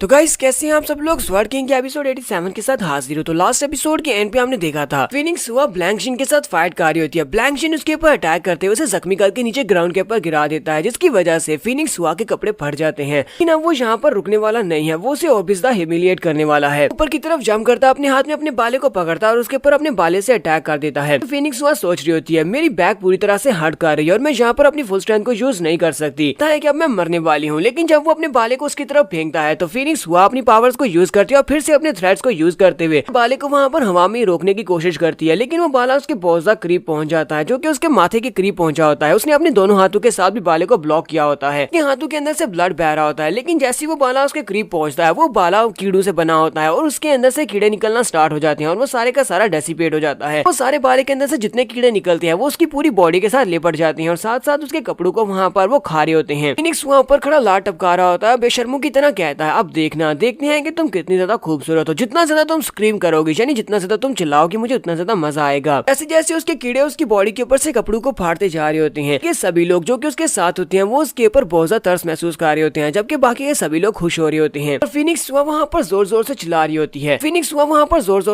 होती है, जबकि ब्लैंक शीन वहाँ पर हंस रहा होता है। ब्लैंक शीन उसे कहता है जरा और ज्यादा जोर से चिल्लाकर दिखाओ। फकत पीछे से उसके ऊपर आइस के साथ अटैक होता है। मिस फ्रोस्ट वहाँ पर पहुंच जाती है। मिस फ्रोस्ट वहाँ पर पहुंचती है उसके ऊपर अटैक करती है। वो उसके अटैक को ब्लॉक कर लेता है। मिस स्नो वहाँ पर पहुंचते ही जल्दी से अपनी आइस पावर्स को यूज करते हुए सुहा की बॉडी को कवर करती है और उसे कहती है, यंग मास्टर, तुम तो ड्रीम फैमिली के यंग मास्टर हो, लेकिन तुम यहाँ पर सभी के सामने हमारी कैम्सिस फैमिली के कोड साइकिल को ह्यूमिलिएट कर रहे हो, तुम्हें शर्म आनी चाहिए। स्नो फिनिक्स से कहती है, फिनिक्स तुम यहाँ पर इसी बबल के अंदर इंतजार करो, बहुत ही जल्दी मैं इसको हराकर तुम्हारे पास वापस आती हूँ। स्नो सामने की तरफ देखकर सोच रही होती है, लगता नहीं है कि ब्लैंकशिन मुझे इतनी आसानी से यहाँ से जाने देगा। ब्लैंकशिन भी उसे कहता है, लेडी स्नो, मैंने तुम्हारे बारे में भी काफी कुछ सुना हुआ है, तुम दोनों अगर अपनी पावर्स को यूज करो तो तुम दोनों बहुत ज्यादा स्ट्रॉन्ग बन जाती हो। अब तुम यहाँ पर आ चुकी हो, क्योंकि क्यों ना तुम भी मेरे साथ यहाँ पर एक फाइट करो। हर रोज यहाँ पर लड़कों से फाइट करके बहुत ज्यादा उकता चुका हूँ, आज मैं यहाँ पर तुम लड़कियों से फाइट करना चाहता हूँ, चलो जल्दी से आ जाओ, तुम दोनों ही कैम्सिस फैमिली की खूबसूरत लड़कियां हो, मेरे साथ फाइट करो। तो ठरकियों की तरह अपनी जुबान बाहर निकालते हुए उसके ऊपर भी अटैक करने के लिए आगे बढ़ता और कहता है, मैं तुम्हें बहुत ही अच्छे से ट्रीट करूंगा। मिस स्नो वहाँ पर सोच रही होती है, मैं तो इसका मुकाबला बिल्कुल भी नहीं कर सकती, अब मैं क्या करूँ, ये मेरे बहुत ज्यादा करीब पहुंच चुका है। जैसे वो उसके करीब पहुंचता है उसी वक्त एक जबरदस्त स्ट्राइक दिखाई जाती है। वो स्ट्राइक इतनी ज्यादा पावरफुल होती है कि वहाँ पर नीचे ग्राउंड में भी काफी बड़ी दरार पड़ जाती है, जबकि जो ब्लैंकशिन होता है वो जल्दी से जंप करते पीछे हटता और कहता है, कौन है जहाँ पर। ब्लैंकशिन भी उस ओरा को महसूस करते हुए काफी ज्यादा घबरा जाता है और कहता है, ये वाला ओरा तो युंजी का ही हो सकता है। तो युंजी ऊपर हवा में होता है, अपने दोनों पंखों के साथ उड़ रहा होता है। वो उसे कहता है, यहाँ पर हमारी कैम्सिस फैमिली की लड़कियों को बुली नहीं कर सकते, तुम्हारा ओपोनेंट मैं हूँ। तो वो भी आगे से खुश हो जाता है और कहता है, क्लाउड चू, फाइनली तुम यहाँ पर आ ही गए हो, चलो फिर ठीक है, यहाँ पर अब फाइट करते हैं। अभी देखने वाले अब काफी ज्यादा खुश भी होते हैं और कहते हैं, तो क्लाउड चू है, यानी कि युंजी यहाँ पर आ चुका है और इसकी कल्टीवेशन लेवल भी पहले से काफी ज्यादा बढ़ चुकी है, ये अर्थ स्पिरिट राम में पहुंच चुका है। लगता है कि अब ये हम सभी लोगों का बदला लेगा, हम सभी कोड डिसाइपल्स को, जिनको ब्लैंकशिन ने बहुत ही बुरी तरह से पीटा है। ब्लैंकशिन भी हमारे युंजी की तरफ देखकर सोच रहा होता है, इस लड़के की स्पिरिट तो काफी ज्यादा स्ट्रॉन्ग लगती है, लगता है कि इसी लड़के ने उस तीसरे किंग लेवल के वेपन को फोर्ज किया है, लेकिन मेरे पास भी अपना किंग लेवल का वेपन है जो कि मैं आखिर पर यूज करूंगा। ब्लैंकशिन वहाँ पर हंसना शुरू कर देता है, युंजी से कहता है, लड़के तुम बहुत ज्यादा लेट हो गए हो, यहाँ पर कुछ बहुत ज्यादा फनी हो रहा था, अगर तुम पहले से यहाँ पर होते तो तुम वो सब कुछ देख सकते थे ना। दूसरी तरफ देखो तो सही, वहाँ पर कैम्सिस फैमिली के स्टूडेंट्स खड़े हैं और मैंने उनकी बहुत ही अच्छे से केयर किया, मैंने उनको बहुत ही अच्छा ट्रीटमेंट दिया है, लेकिन अफसोस की बात यह है कि उन सभी को छोटी मोटी चोटें आ गई हैं। मैंने पूरी कोशिश की थी, उन्हें बहुत ही अच्छा टाइम मिल सके और यहाँ पर उन्हें मजा आए, लेकिन अफसोस कि उनके साथ ये सब कुछ नहीं हो सका। सब कुछ तुम्हारा फॉल्ट है, ये तुम्हारी गलती से हुआ है कि तुम यहाँ पर टाइम के ऊपर नहीं आ सके, इसी वजह से उन्हें यहाँ पर इसका हिमियाजा भुगतना पड़ा। थोड़ी देर पहले तुम यहाँ पर पहुंच जाते तो अब तक तो मैंने तुम्हें मार भी दिया होता। कि हमारा युंजी उसकी बातें सुनने के बाद अपने कान में उंगली डालता है, जैसे कि वो उसकी बात को सुन ही नहीं रहा, वो उसकी बात को इग्नोर कर रहा होता है और उसे कहता है, क्या तुम्हारा हो गया कि तुम अभी तक इस लायक नहीं हुए कि तुम यहाँ पर मुझे मार सको और तुम्हें यहाँ पर सिर्फ बातें करना ही आता है। ये बात सुनने के बाद ब्लैंकशिन और भी ज्यादा हंसना शुरू कर देता है। पहले वो गुस्सा होता है, लेकिन फिर हंसते ही उसे कहता है, क्या लगता है कि तुमने किंग लेवल का वेपन बना लिया है तो तुम यहाँ पर किसी को भी आसानी से हरा सकते हो और सभी लोग तुम्हारे सामने अपने घुटने टेक देंगे, ऐसा कुछ भी नहीं होने वाला। तुम यहाँ पर कोई अकेले नहीं हो जिसके पास इस तरह के स्पेशल मूव्स हैं। मैं तुम्हें यहाँ पर दिखाने वाला हूँ कि हम दोनों में से कौन सा पावरफुल होने वाला है। उसके बाद तुम मेरे सामने घुटने टेकोगे और घुटने टेक कर माफी की भीख मांगोगे, जबकि उसी वक्त उसकी बॉडी के ऊपर एक स्लैश लगती है जिससे ब्लड निकलना शुरू हो जाता है। इस बात से ब्लैंकशिन भी बहुत सा हैरान होता है, वो वहीं पर अपने घुटने टेक देता है। वो अपने घुटने टेकता है तो युंजी उसके सामने आकर खड़ा हो जाता है और उसे कहता है, तुम्हें पता है कि एक पागल कुत्ते के बारे में सबसे बुरी बात क्या होती है? मुझे नहीं लगता कि तुम्हें इस बारे में पता होगा। वो पागल हो जाती हैं तो पागलों की तरह वो हर एक इंसान के ऊपर भौंकते हैं और हर इंसान को काटने की कोशिश करते हैं। वो पागल हो चुकी है जब तक कि वो मर न जाए। जैसे कमजोर लोग इस पागल कुत्ते की तरह होते हैं। तुमने यहाँ पर बहुत सारे लोगों को काट लिया, लेकिन तुम सिर्फ अपनी मौत का इंतजार कर रहे थे क्योंकि तुम अंदर से बहुत ज्यादा कमजोर हो, लेकिन तुम इतने ज्यादा स्ट्रॉन्ग नहीं हो। जब तुमने अपने स्ट्रॉन्गर ओपोनेंट का सामना किया तो सिर्फ और सिर्फ एक ही मूव काफी था तुम्हें मरने के लिए। तो तुम्हारे जैसे कुत्तों के भौंकने से जरा भी फर्क नहीं पड़ता। मुझे गुस्सा दिलाया और मुझे गुस्सा दिलाने का सिर्फ और सिर्फ एक ही अंजाम है और वो मौत है। और इसी के साथ ही ब्लैंकशिन ग्राउंड के ऊपर गिरता और वहीं पर वो मर जाता है। पास के जितने भी सभी लोग होते हैं वो सभी लोग जो देखकर बहुत ज्यादा हैरान हो जाते हैं कि युंजी अपनी जगह से हिला भी नहीं। उसके हिले बगैर भी उसने उसकी बॉडी के ऊपर कट लगाया और उसी कट के साथ ही वो लड़का मर गया, यानी ब्लैंकशिन मर गया है। लोग बहुत ज्यादा खुश होते हैं, वो सभी लोग वहाँ पर खुश हो रहे होते हैं, जबकि हमारा शाओजुई जो वापस की तरफ चलता हुआ जा रहा होता है वो वहीं पर रुक जाता है और साइड के ऊपर देखता है। साइड के ऊपर ब्लैंकशिन के डैड की तरफ देखता है तो ब्लैंकशिन के डैड स्काईजिन ऊपर खड़े होते हैं, काफी ज्यादा गुस्से में होते हैं और कहते हैं, तुमने मेरे बेटे को मार डाला, लेकिन तुमने ये बहुत ही अच्छा किया है। अब मेरा बेटा जो चाहे वो कर सकता है। वो अपने पास से कॉप निकालता है जिसके अंदर उसने उसकी आधी सोल को ट्रैप करके रखा होता है। वो उसकी आधी सोल जो होती है उसको रिलीज करता है। वो सोल के टुकड़े को वहाँ पर तोड़ता है तो उसके अंदर से और भी बहुत सारे कीड़े निकलते हैं। वो सारे के सारे कीड़े उड़ते हुए वापस से ब्लैंकशिन की बॉडी की तरफ जाएंगे। एम्परर और उसके साथ साथ मास्टर रिवर हुआ वो भी ये सब कुछ देखकर काफी ज्यादा हैरान हो रहे होते हैं। तो उस ऑब के अंदर से जो कीड़े निकलते हैं वो सीधे उड़ते हुए फिर से ब्लैंकशिन की बॉडी के ऊपर लिपट जाते हैं। वो सारे वहाँ पर उड़ना स्टार्ट करते हैं। युंजी कहता है, लगता है कि इसने ब्लैंकशिन की आधी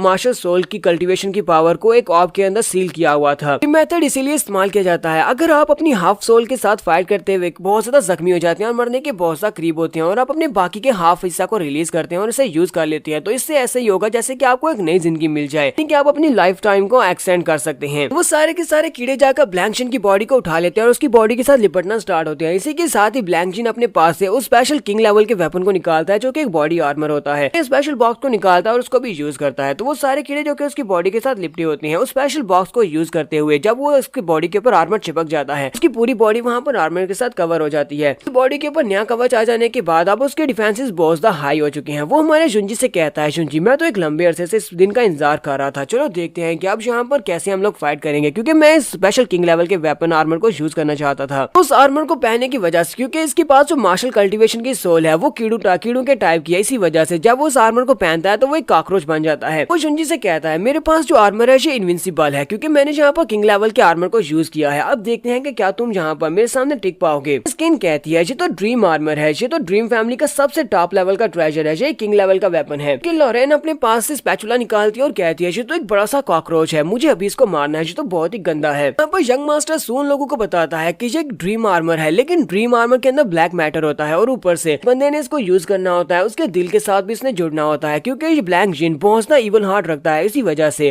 ब्लैक मैटर ने इसकी पावर्स को इनहेंस कर दिया और मुझे लगता है कि इस वक्त ये ह्यूमन स्पिरिट लेवल तक पहुंच चुका होगा। लेकिन हमें अभी तक इस किंग लेवल के वेपन की असल पावर्स के बारे में नहीं पता और ना ही हमें ये पता है कि जुंजी के पास जो किंग लेवल का वेपन है उसकी असल पावर्स क्या है। हमारा जुंजी जब उसके ड्रीम आर्मर को देखता है तो वो हंसना शुरू कर देता है। ये देखकर तो वो भी काफी हैरान होता है। वो उसे कहता है तुम यहाँ पर हंस क्यों रहे हो। जुंजी उसे कहता है तुम्हारा ये आर्मर दिखने में बहुत ज्यादा भद्दा है, मुझे लगता है कि अगर तुमने अपने इस आर्मर को पहले ही यूज कर लिया होता तो तुम अपनी आधी लाइफ को नहीं गवाते, कि तुम पहले मेरी स्ट्राइक के साथ नहीं मरते और तुम्हें यहाँ पर अपने बाकी के मार्शल आर्ट्स कल्टीवेशन सोल को यूज नहीं करना पड़ता। तो ब्लैक जिन हंसना शुरू कर देता है और उसे कहता है तुम्हें जितना हंसना है उतना हंस लो, क्योंकि इसके बाद तुम ज्यादा देर तक हंस नहीं पाओगे। तुम्हारा जुंजी भी जल्दी से अपने किंग वेपन को निकालता है और उसे कहता है चलो देखते हैं कि यहाँ पर किसका किंग लेवल का वेपन सबसे बेस्ट है। ज्यादा परेशान होने की जरूरत नहीं है, मैं तुम्हें इतनी आसानी के साथ तो नहीं मारने वाला। और ये दोनों एक दूसरे के ऊपर अटैक करने के लिए आगे बढ़ती हैं। जुंजी के पास जो वेपन है वो अटैक टाइप है, जबकि दूसरे के पास डिफेंस टाइप का आर्मर है। दोनों एक साथ अपनी अपनी तलवारों को टकराते हैं। तलवारों को टकराने के बाद आगे गुजर जाते हैं। वहाँ पर जबरदस्त एनर्जी निकलती है। बढ़ने के बाद हमारा जुंजी अपनी तलवार को उसकी तरफ फेंक देता है, जबकि यहाँ पर बाकी सभी देखने वाले कहते हैं यहाँ पर इंपीरियल फैमिली के दो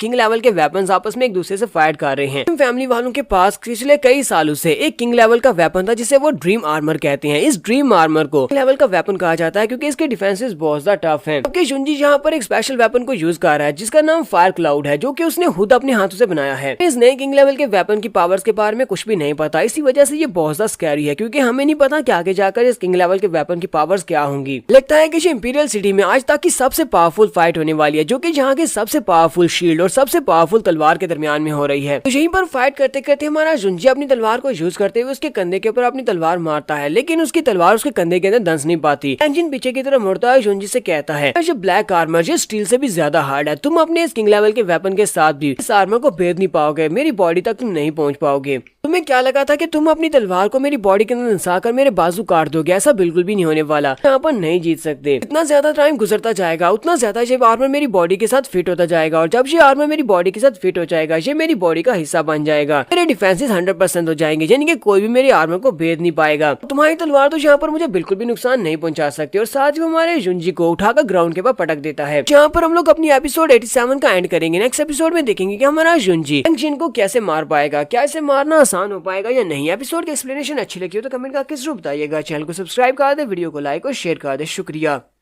तो गाइस कैसे हैं आप सब लोग। स्वर्ड किंग के एपिसोड 88 के साथ हाजिर हो। तो लास्ट एपिसोड के एंड पे हमने देखा था कि हमारा जुंजी ब्लैंक जिन के साथ फाइट कर रहा था। ब्लैंक जिन के पास एक किंग लेवल का वेपन होता है जो कि एक आर्मर है। जुंजी के पास उसका फायर क्लाउड वेपन होता है जो कि एक तलवार है। जुंजी अपनी तलवार के साथ उसकी बॉडी को वहाँ पर भेद नहीं पाता, यानी कि उसकी बॉडी को काट नहीं पाता। ब्लैंक जिन भी उसे बताता है कि जब तक ये आर्मर उसकी बॉडी के साथ टिका रहेगा तब तक ये उसकी बॉडी के साथ फ्यूज होता रहेगा, और जब ये उसकी बॉडी के साथ कम्प्लीटली फ्यूज हो जाएगा उसकी पावर 100% तक पहुंच जाएगी। साथ ही वो जुंजी को उठाकर ग्राउंड के ऊपर पटक देता है। वो जुंजी से उसे कहता है लड़की अब जाग जाओ, तुम्हारे पास मुझसे जीतने का कोई भी चांस नहीं है, तुम्हें क्यों लगता है कि तुम मुझसे जीत सकते हो। फिर साथ ही वो अपने पास से बहुत सारे बाले बनाता है जो कि उसके कीड़ों से ही बने होते हैं। वो उन सारे बालों को ग्राउंड के अंदर धंसा देता है, शुंजी को एक पिंजरे के अंदर कैद कर देता है। इसके साथ ही वो अपने पास से और भी काफी सारे बाले निकालता है और उन सारे बालों के साथ से मारने लगता है और उसे कहता है तुम्हारे साथ वही कुछ होने वाला है जो कि तुमने मेरी ड्रीम फैमिली के साथ किया है। तुम्हें यहाँ पर बड़े ही आराम से थोड़ा थोड़ा करके मारने वाला हूँ। तुम्हें इतना ज्यादा टॉर्चर करूंगा कि तुम टॉर्चर होते होते आहिस्ता आहिस्ता मर जाओगे। जबकि हमारा शुंजी उसकी सलाखों के अंदर खड़ा हल्का सा मुस्कुरा रहा होता है। फिर साथ ही वो उसे कहता है मुझे नहीं पता कि तुमने इस बारे में सुना है या नहीं, लेकिन बुरे लोग अपनी इसी ब्रैगिंग की वजह से ही मारे जाते हैं। लैंगशिन भी नीचे उतर आता है और उसे कहता है तुम्हारे इस बात का क्या मतलब है। शुंजी अपनी तलवार को घुमाता है, उसके सारी की सारी सलाखों को काट देता है। ये देखकर तो लैंगशिन को भी एक झटका लगता है। शुंजी उसे कहता है मैं तुमसे यहाँ पर एक सवाल पूछता हूँ, तुमने कभी सजा के बारे में सुना है कि जिसमें कैदी को इस तरह की सजा दी जाती है कि उसकी बॉडी के छोटे छोटे पीसेस किए जाते हैं, उसके जिंदा रहते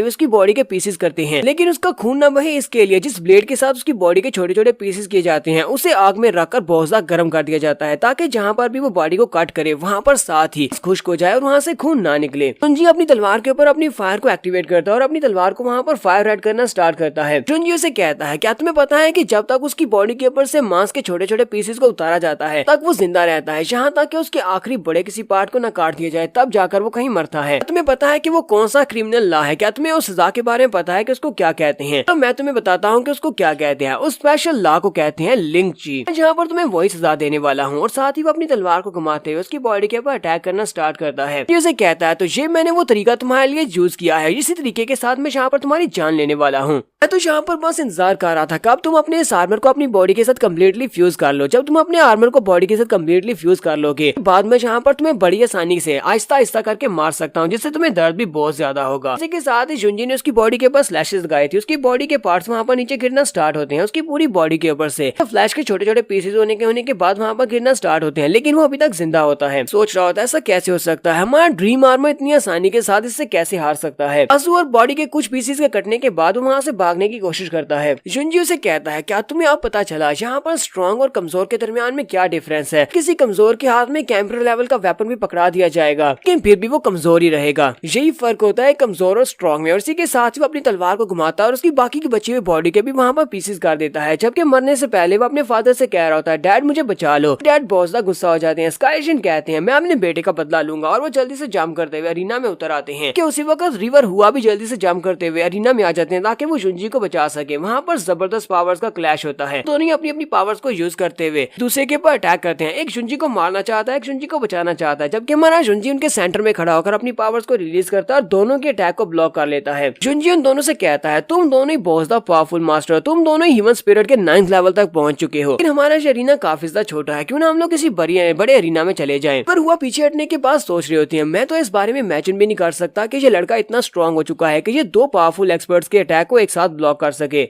स्काईशिन यहाँ पर सोच रहे होते हैं अगर मैंने इस लड़के को यहाँ पर इग्नोर कर दिया तो ये लड़का फ्यूचर में हमारे लिए बहुत बड़ी मुश्किल क्रिएट कर सकता है, ये जनरल ब्लड वू के प्लान को नाकाम कर सकता है। स्काईशिन उसे कहते हैं रिवर हुआ क्या तुम वाकई में यहाँ पर एक सिविलियन के लिए ड्रीम फैमिली के एल्डर से पंगा लेना चाहते हो? क्या तुम ड्रीम फैमिली के साथ फाइट करना चाहते हो? रिवर हुआ भी जल्दी से अपनी गन्स निकाल लेते हैं और सामने की तरफ करते हुए उसे कहते हैं स्काईशिन अपनी बकवास बंद करो, ये कोई सिविलियन नहीं है बल्कि ये मेरी फैमिली का एक कोड डिसाइपल है। मैं देखता हूँ कि यहाँ पर मेरे कोड डिसाइपल को मेरी इजाजत के बिना कौन हाथ लगाता है, तुम में से कोई भी इसको हाथ नहीं लगा सकता। जबकि हमारा शुंजी उन दोनों के बीच में खड़ा होता है और वहाँ पर खांसते हुए कहता है जरा मेरी बात सुनो, तुम दोनों को यहाँ पर ऐसा बिल्कुल भी नहीं करना चाहिए। मास्टर रिवर हुआ से कहता है मास्टर रिवर हुआ आपको यहाँ पर मेरे लिए सब कुछ करने की जरूरत नहीं है, क्योंकि अभी तो मुझे यहाँ पर मजा आना स्टार्ट हुआ था, अब यहाँ पर बीच में कबाब की हड्डी बन रही है। वो अपनी तलवार को उठाता है और स्काईशिन की तरफ करते हुए कहता है जल्दी से आ जाओ, हम दोनों यहाँ पर आपस में फाइट करते हैं। स्काईशिन तो यहाँ पर रेडी बैठे होते हैं अपने बेटे की मौत का बदला लेने के लिए। वो उसके ऊपर अटैक करने के लिए आगे बढ़ते हैं और कहते हैं मैं भी तुम्हारी बॉडी के बहुत सारे पीसेस करूंगा। कि हमारा शुंजी से कहता है हाँ तुम्हारी बेटे की बॉडी के साथ भी बिल्कुल ऐसा ही हुआ, क्या तुम इसे मेरे ऊपर आजमाना चाहते हो? लेकिन मुझे लगता है कि तुम्हारे साथ भी वही कुछ होगा जो तुम्हारे बेटे के साथ हुआ है। दोनों जैसे एक दूसरे के ऊपर अटैक करने लगते हैं और एक दूसरे के करीब पहुंच जाते हैं, उसी वक्त उन्हें साइड के ऊपर से आवाज आती है। एम्परर उनसे कहते हैं यहीं पर रुक जाओ, और दोनों ही कहते हैं अब यहाँ पर कौन आ गया है। एम्परर जोसेफ टैंग उनके सामने खड़े होकर उनसे कहता है लगता है कि मैंने पैलेस में कुछ ज्यादा ही लंबा अरसा गुजार दिया, यहाँ पर जितने भी लोग हैं वो सभी लोग मुझे पहचानते नहीं है कि मैं कौन हूँ। मैं एम्परर हूँ और तुम सभी को ऑर्डर्स दे रहा हूँ कि यहीं पर रुक जाओ। जबकि स्काईशिन सोच रहा होता है कि ये जोसेफ टैंग अभी तक जिंदा कैसे है, जितने भी असैसिन्स को इसे मारने के लिए भेजा था क्या वो सारे के सारे फेल हो गए, वो सारे कहाँ पर चले गए हैं। सबसे पहले रिवर हुआ उसके सामने झुकते हुए से रिस्पेक्ट देते हैं और कहते हैं योर मैजेस्टी हमें इस बारे में नहीं पता था कि आप भी यहाँ पर आए हुए हैं। काइजिन भी यहाँ पर सोच रहा था कि अब मैं यहाँ पर क्या करूँ। एम्परर जोसेफ टैंग भी यहाँ पर आ चुका है और ये सिचुएशन मेरे हाथों से निकलती जा रही है। मुझे यहाँ पर कुछ ना कुछ तो करना पड़ेगा। वो भी जल्दी से वहाँ पर उसके सामने झुक जाता है और एम्परर को रिस्पेक्ट देते हुए कहता है, एम्परर प्लीज मुझे माफ करना, कुछ यहाँ पर मेरे लिए फैसला करना होगा। आप क्योंकि एम्परर ने आपने अपनी आंखों के साथ यहाँ पर देखा है कि इस लड़के ने मेरे बेटे के साथ क्या किया है। तो यहाँ पर एक सेलिब्रेशन के तौर पर एक चैलेंज पार्टी रख रहे थे जहाँ पर मेरा बेटा सभी को चैलेंज कर रहा था, लेकिन इस लड़के ने मेरे बेटे को मार डाला अपने किंग वेपन को यूज करते हुए।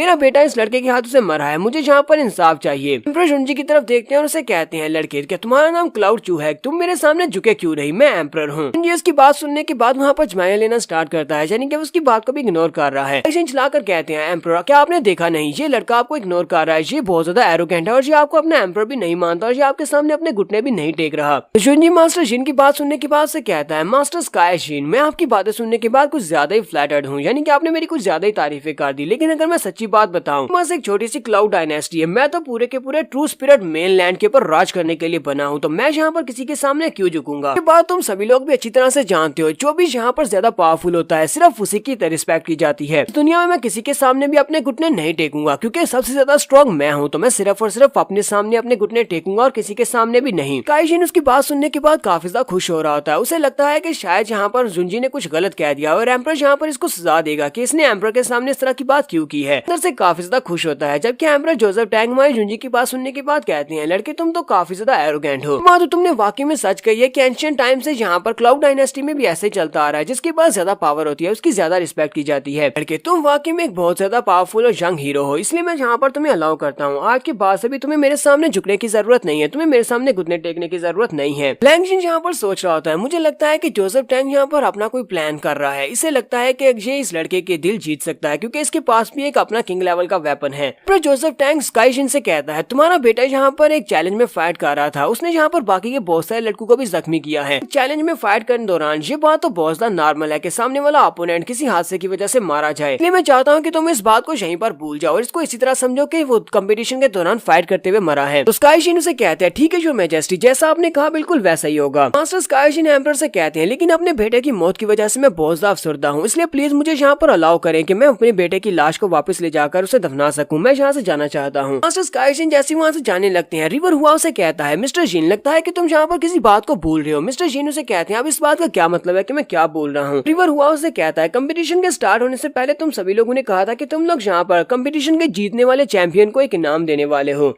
एक 7th लेवल का स्पिरिट मटेरियल है जिसे 5 फायर एम्ब्रिगेंस कहते हैं, चलो जल्दी से वो मेरे लड़के को दे दो, यानी कि जुनजी को दे दो। तो इस बात से वो और भी ज्यादा गुस्सा हो जाते हैं और कहते हैं, ये कमीना रिवर हुआ यहाँ पर मेरे पास से सब कुछ निकलवा लेना चाहता है, मेरा बेटा पहले मर चुका और ऊपर से अब ये लोग मेरे पास से 7th लेवल का मटेरियल भी निकलवा रहे हैं। वो अपने पास से 5 फायर एम्ब्रिगेंस निकालता है, जुनजी की तरफ फेंकते हुए कहता है, तो मैंने जैसे कहा था मैं बिल्कुल वैसे ही करूंगा, इस लड़के ने कंपटीशन को जीता है तो इसे इनाम भी मिलेगा। काइजिन वहाँ से आगे की तरफ बढ़ जाते हैं और कहते हैं, लड़के फिलहाल के लिए तुम इसको एंजॉय कर लो क्योंकि बहुत ही जल्दी जेन्युइन ब्लड वूफ वापस आने वाले हैं और उसके बाद तुम सभी लोगों के पास बचने का कोई मौका भी नहीं होगा। मास्टर स्काईशिन के वहाँ से चले जाने के बाद ये कंपटीशन खत्म हो जाता है। उसके कंपटीशन खत्म होने के बाद बाकी के सभी लोग चले जाते हैं, जबकि एम्परर अंदर रूम में होते हैं। तो जुनजी रूम के अंदर आने के बाद एम्परर से कहता है, बताएं मुझे आपने यहाँ पर क्यों बुलाया है, आपने मुझे यहाँ पर क्यों बुलवाया है। एम्परर से कहते हैं, मुझे तुमसे एक फेवर चाहिए। एम्परर जुनजी से कहते हैं, तुम्हें अभी अभी यहाँ पर जो स्पेशल 7th लेवल का इंग्रेडिएंट मिला है, क्या तुम वो मुझे दे सकते हो, क्योंकि वो किसी मुर्दा को भी जिंदा कर सकता है। तुम्हारा जुनजी उसकी बात सुनने के बाद जैसे ही एम्परर उसकी तरफ पीछे देखते हैं, जुनजी उस एम्ब्रिगेन को अपने मुंह में डाल जाता है, यानी कि उसको खा जाता है। कहता है, मुझे इस तरह के ट्रेजर को जल्दी से जल्दी खा लेना चाहिए, कहीं ऐसा ना हो कि कोई मुझसे इसे छीन ले। पर इस बात से बहुत ज्यादा गुस्सा हो जाते हैं और उसे कहते हैं, बेवकूफ लड़के, मैं यहाँ पर तुमसे रिक्वेस्ट कर रहा था कि ये वाला एम्ब्रिगेन तुम मुझे दे दो, लेकिन तुमने इसे जल्दी से निगल लिया ताकि मैं तुमसे इसे ले ना सकूं। पर इस बात से बहुत ज्यादा गुस्सा हो रही होती है, जबकि हमारा जुनजी उसे कहता है, एम्परर शांत हो जाए, मुझे पता है कि तुम्हें क्या चाहिए। वो 7th लेवल का एम्ब्रिगेन इसीलिए चाहिए था ताकि तुम अपनी इंजरीज को हील कर सको, लेकिन वो तुम्हारा इलाज नहीं है। अगर तुम चाहते हो कि मैं तुम्हारा इलाज करूँ तो मैं कर सकता हूँ। इस बात से काफी ज्यादा हैरान होते हैं। जुनजी से कहता है, मेरे मास्टर जैन चैंग ने कहा था कि उसे एक जरूरी काम से बाहर जाना है, लेकिन वो कैम्सिस फैमिली के कोर एल्डर हैं, लेकिन पिछले 2 महीने से उनके बारे में कोई भी खबर नहीं है कि वो कहाँ पर हैं और क्या कर रहे हैं। कैम्सिस फैमिली ने भी इस बात को इग्नोर किया हुआ है, उन्हें भी इस बारे में बिल्कुल भी नहीं पता। मुझे लगता है कि वो इस वक्त तुम्हारे पैलेस में रहकर तुम्हें ट्रीट कर रहे हैं। हालांकि तुम बाहर से बहुत ज्यादा स्पिरिट पावर वाले दिखाई दे रहे हो कि तुम्हारे पास काफी सारी एनर्जी है, लेकिन अंदर से तुम बहुत ज्यादा कमजोर हो। लगता है कि तुमने यहाँ पर किसी एक्सटर्नल चीज को यूज किया है, तुमने अपनी बॉडी के ऊपर किसी आर्मर को पहना हुआ है। अभी उसकी बात सुनने के बाद हैरान हो रहे होते हैं और सोच रहे होते हैं ये लड़का कौन है, इसने सिर्फ एक बार देखकर ही मुझे पहचान लिया कि मैंने अपनी बॉडी के ऊपर एक स्पेशल आर्मर को पहना हुआ है, जिसकी वजह से मुझे सारी फिजिकल स्ट्रेंथ मिल रही है। जहाँ पर हम लोग अपनी एपिसोड 88 का एंड करेंगे। एपिसोड की एक्सप्लेनेशन अच्छी लगी हो तो कमेंट करके जरूर बताइएगा। चैनल को सब्सक्राइब कर दे, वीडियो को लाइक और शेयर कर दे। शुक्रिया।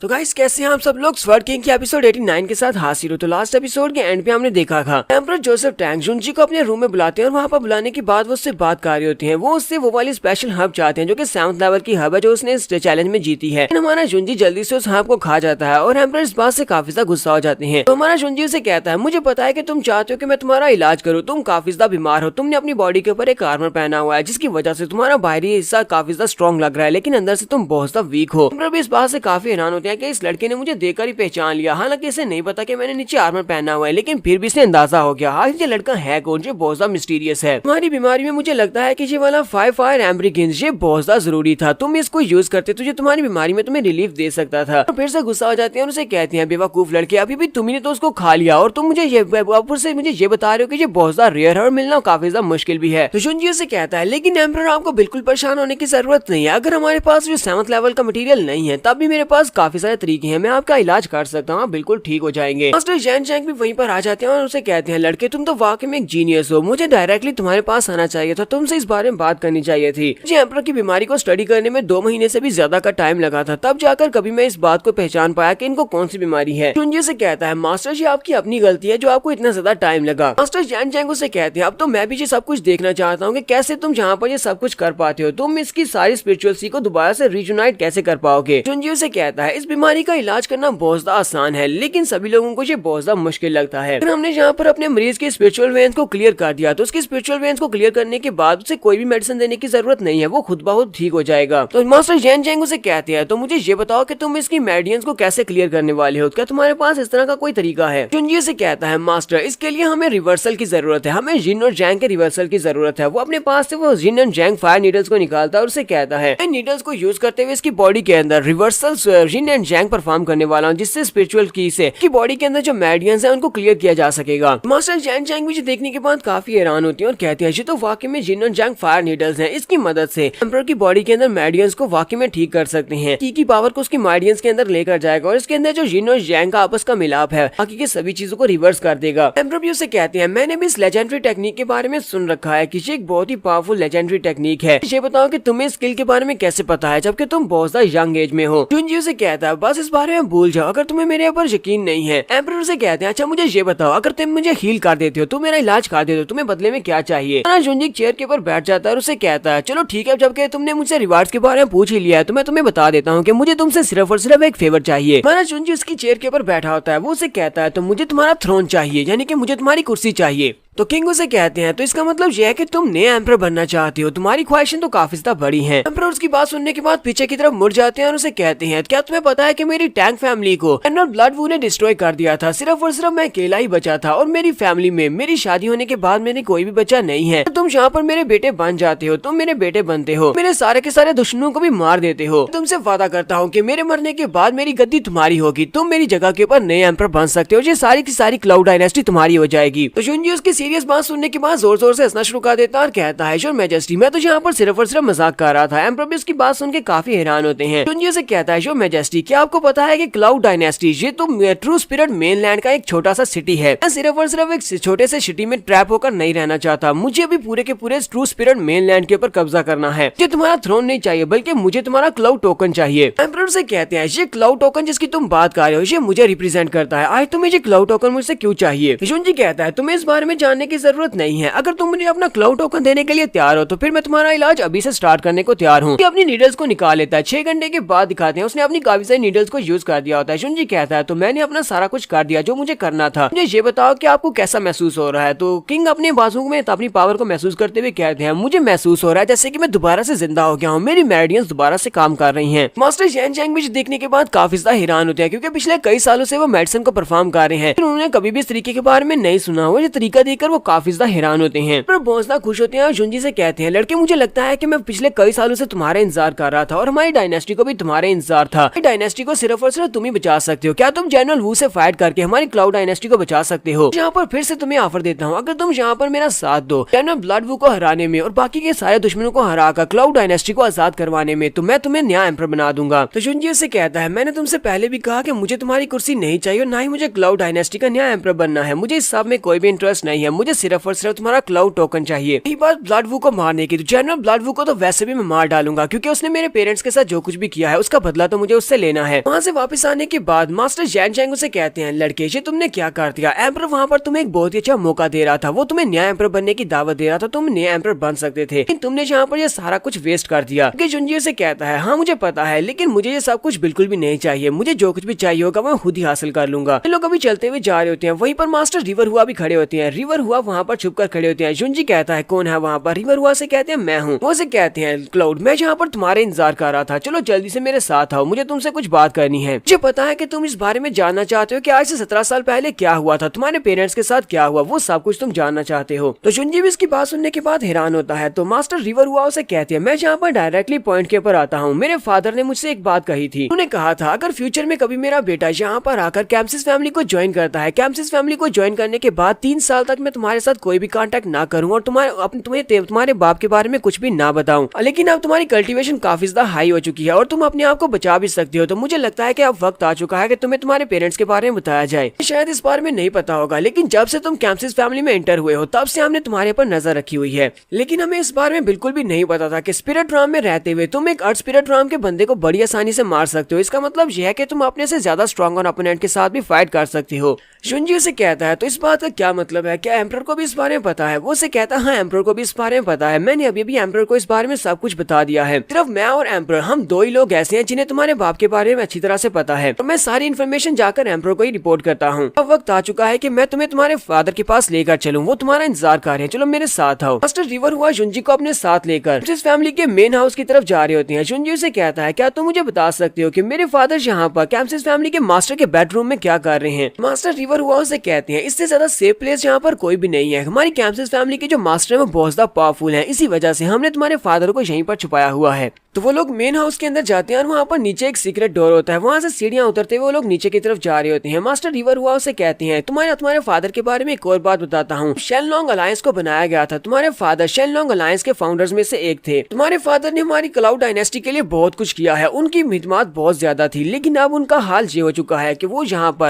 पर बड़ी मुश्किल से जिंदा है। तो वो लोग एक चैम्बर में पहुंचते हैं जहाँ पर सामने कॉफिन पड़ा होता है। मास्टर रिवर हुआ उसे कहते हैं, तुम्हारे फादर की कंडीशन बहुत ज्यादा बुरी थी, मैं उसको कम्प्लीटली हील नहीं कर सकता था, इसी वजह से मैंने उसे यहाँ पर बस जिंदा रखा हुआ है। मैं यहाँ पर फ्रोज सीलिंग अरे फॉर्मेशन को यूज कर रहा हूँ। मुझे ये बताओ, क्या तुम अपने फादर को देखने के लिए रेडी हो? जिसे कहता हाँ मैं रेडी हूँ, चलो जल्दी से इसे ओपन करो। तो वो लोग उस कॉफिन को ओपन करते हैं। जब वो उस कॉफिन को ओपन करते हैं तो नीचे उसके फादर होते हैं, उसके दिल भी आर्टिफिशियल लगाया गया होता है। मिस्टर रिवर हुआ से कहते हैं, तुम्हारे फादर को पॉइजन दिया गया था जिसकी वजह से इसका हार्ट खराब हो गया था, इसे जिंदा रखने के लिए मैंने यहाँ पर ह्यूमन सेक्टर से एक हार्ट मंगवाया था, उस हार्ट को इसकी बॉडी के साथ फिक्स कर दिया गया है, लेकिन ये सिर्फ आर्टिफिशियल हार्ट है जो कि इसे जिंदा रखने के लिए है। इस आर्टिफिशियल हार्ट के साथ ये ज्यादा अरसा तक जिंदा नहीं रह पाएगा, लेकिन फिर भी तुम्हारे यहाँ तक पहुँचने तक हमने इसे अभी तक जिंदा रखा हुआ है। जुंजी अपने फादर को देखने के बाद वहाँ पर बैठकर जोर जोर से रोना शुरू कर देता है और उसे कहता है, फादर प्लीज मुझे माफ कर देना, मैं बहुत ज्यादा लेट हो गया। मास्टर रिवर हुआ से कहते हैं, ये सब कुछ जनरल ब्लड वू की वजह से हुआ है, तुम्हें यहाँ पर अपने पर ब्लेम देने की जरूरत नहीं है। 16 साल पहले जीहान मेंशन में बहुत सारी फोर्सेस को बुलाया गया था, किसी को भी नहीं पता था कि ये एक ट्रैप है। वहाँ पर रॉयल फैमिली के बहुत सारे मेंबर्स को मार दिया गया, क्लाउड डायनेस्टी की बहुत सारी पावरफुल फोर्सेस को मार दिया गया, यहाँ तक कि शेनलॉन्ग अलायंस के काफी सारे पावरफुल लोग भी मारे गए। उस दिन तुम्हारे फादर यहाँ से जल्दी वापस चले गए थे क्योंकि उन्हें घर पर कोई काम था, इसी वजह से वो यहाँ से वापस चले गए। वापस जाने के बाद जब उन्हें पता चला कि जनरल ब्लड वू ने यहाँ पर ये सब कुछ कर दिया है, उसने रॉयल फैमिली के मेंबर्स को मार दिया, शेनलॉन्ग अलायंस के मेंबर्स को मार दिया, तो वो बहुत ज्यादा गुस्से में थे, वो जाकर उससे बदला लेना चाहते थे, लेकिन उस वक्त तुम पैदा होने वाले थे, वजह से वो वापस नहीं जा सकते थे। तुम्हारे पैदा होने के बाद जब तुम्हारे फादर ने तुम्हें पहली बार देखा, उसी वक्त उसे महसूस हुआ कि वो शेनलॉन्ग अलायंस का एक मेंबर होने के अलावा एक बाप भी है, इसी वजह से वो तुम्हें छोड़कर वहाँ पर नहीं जा सकता था। हालांकि उसे बहुत सारे लोगों की बहुत सारी बातें सुननी पड़ी, उसे अपने बेटे के लिए वहाँ से वापस आना पड़ा, यानी कि तुम्हारे लिए उसने सभी को छोड़ दिया और वहाँ से घर वापस चला आया।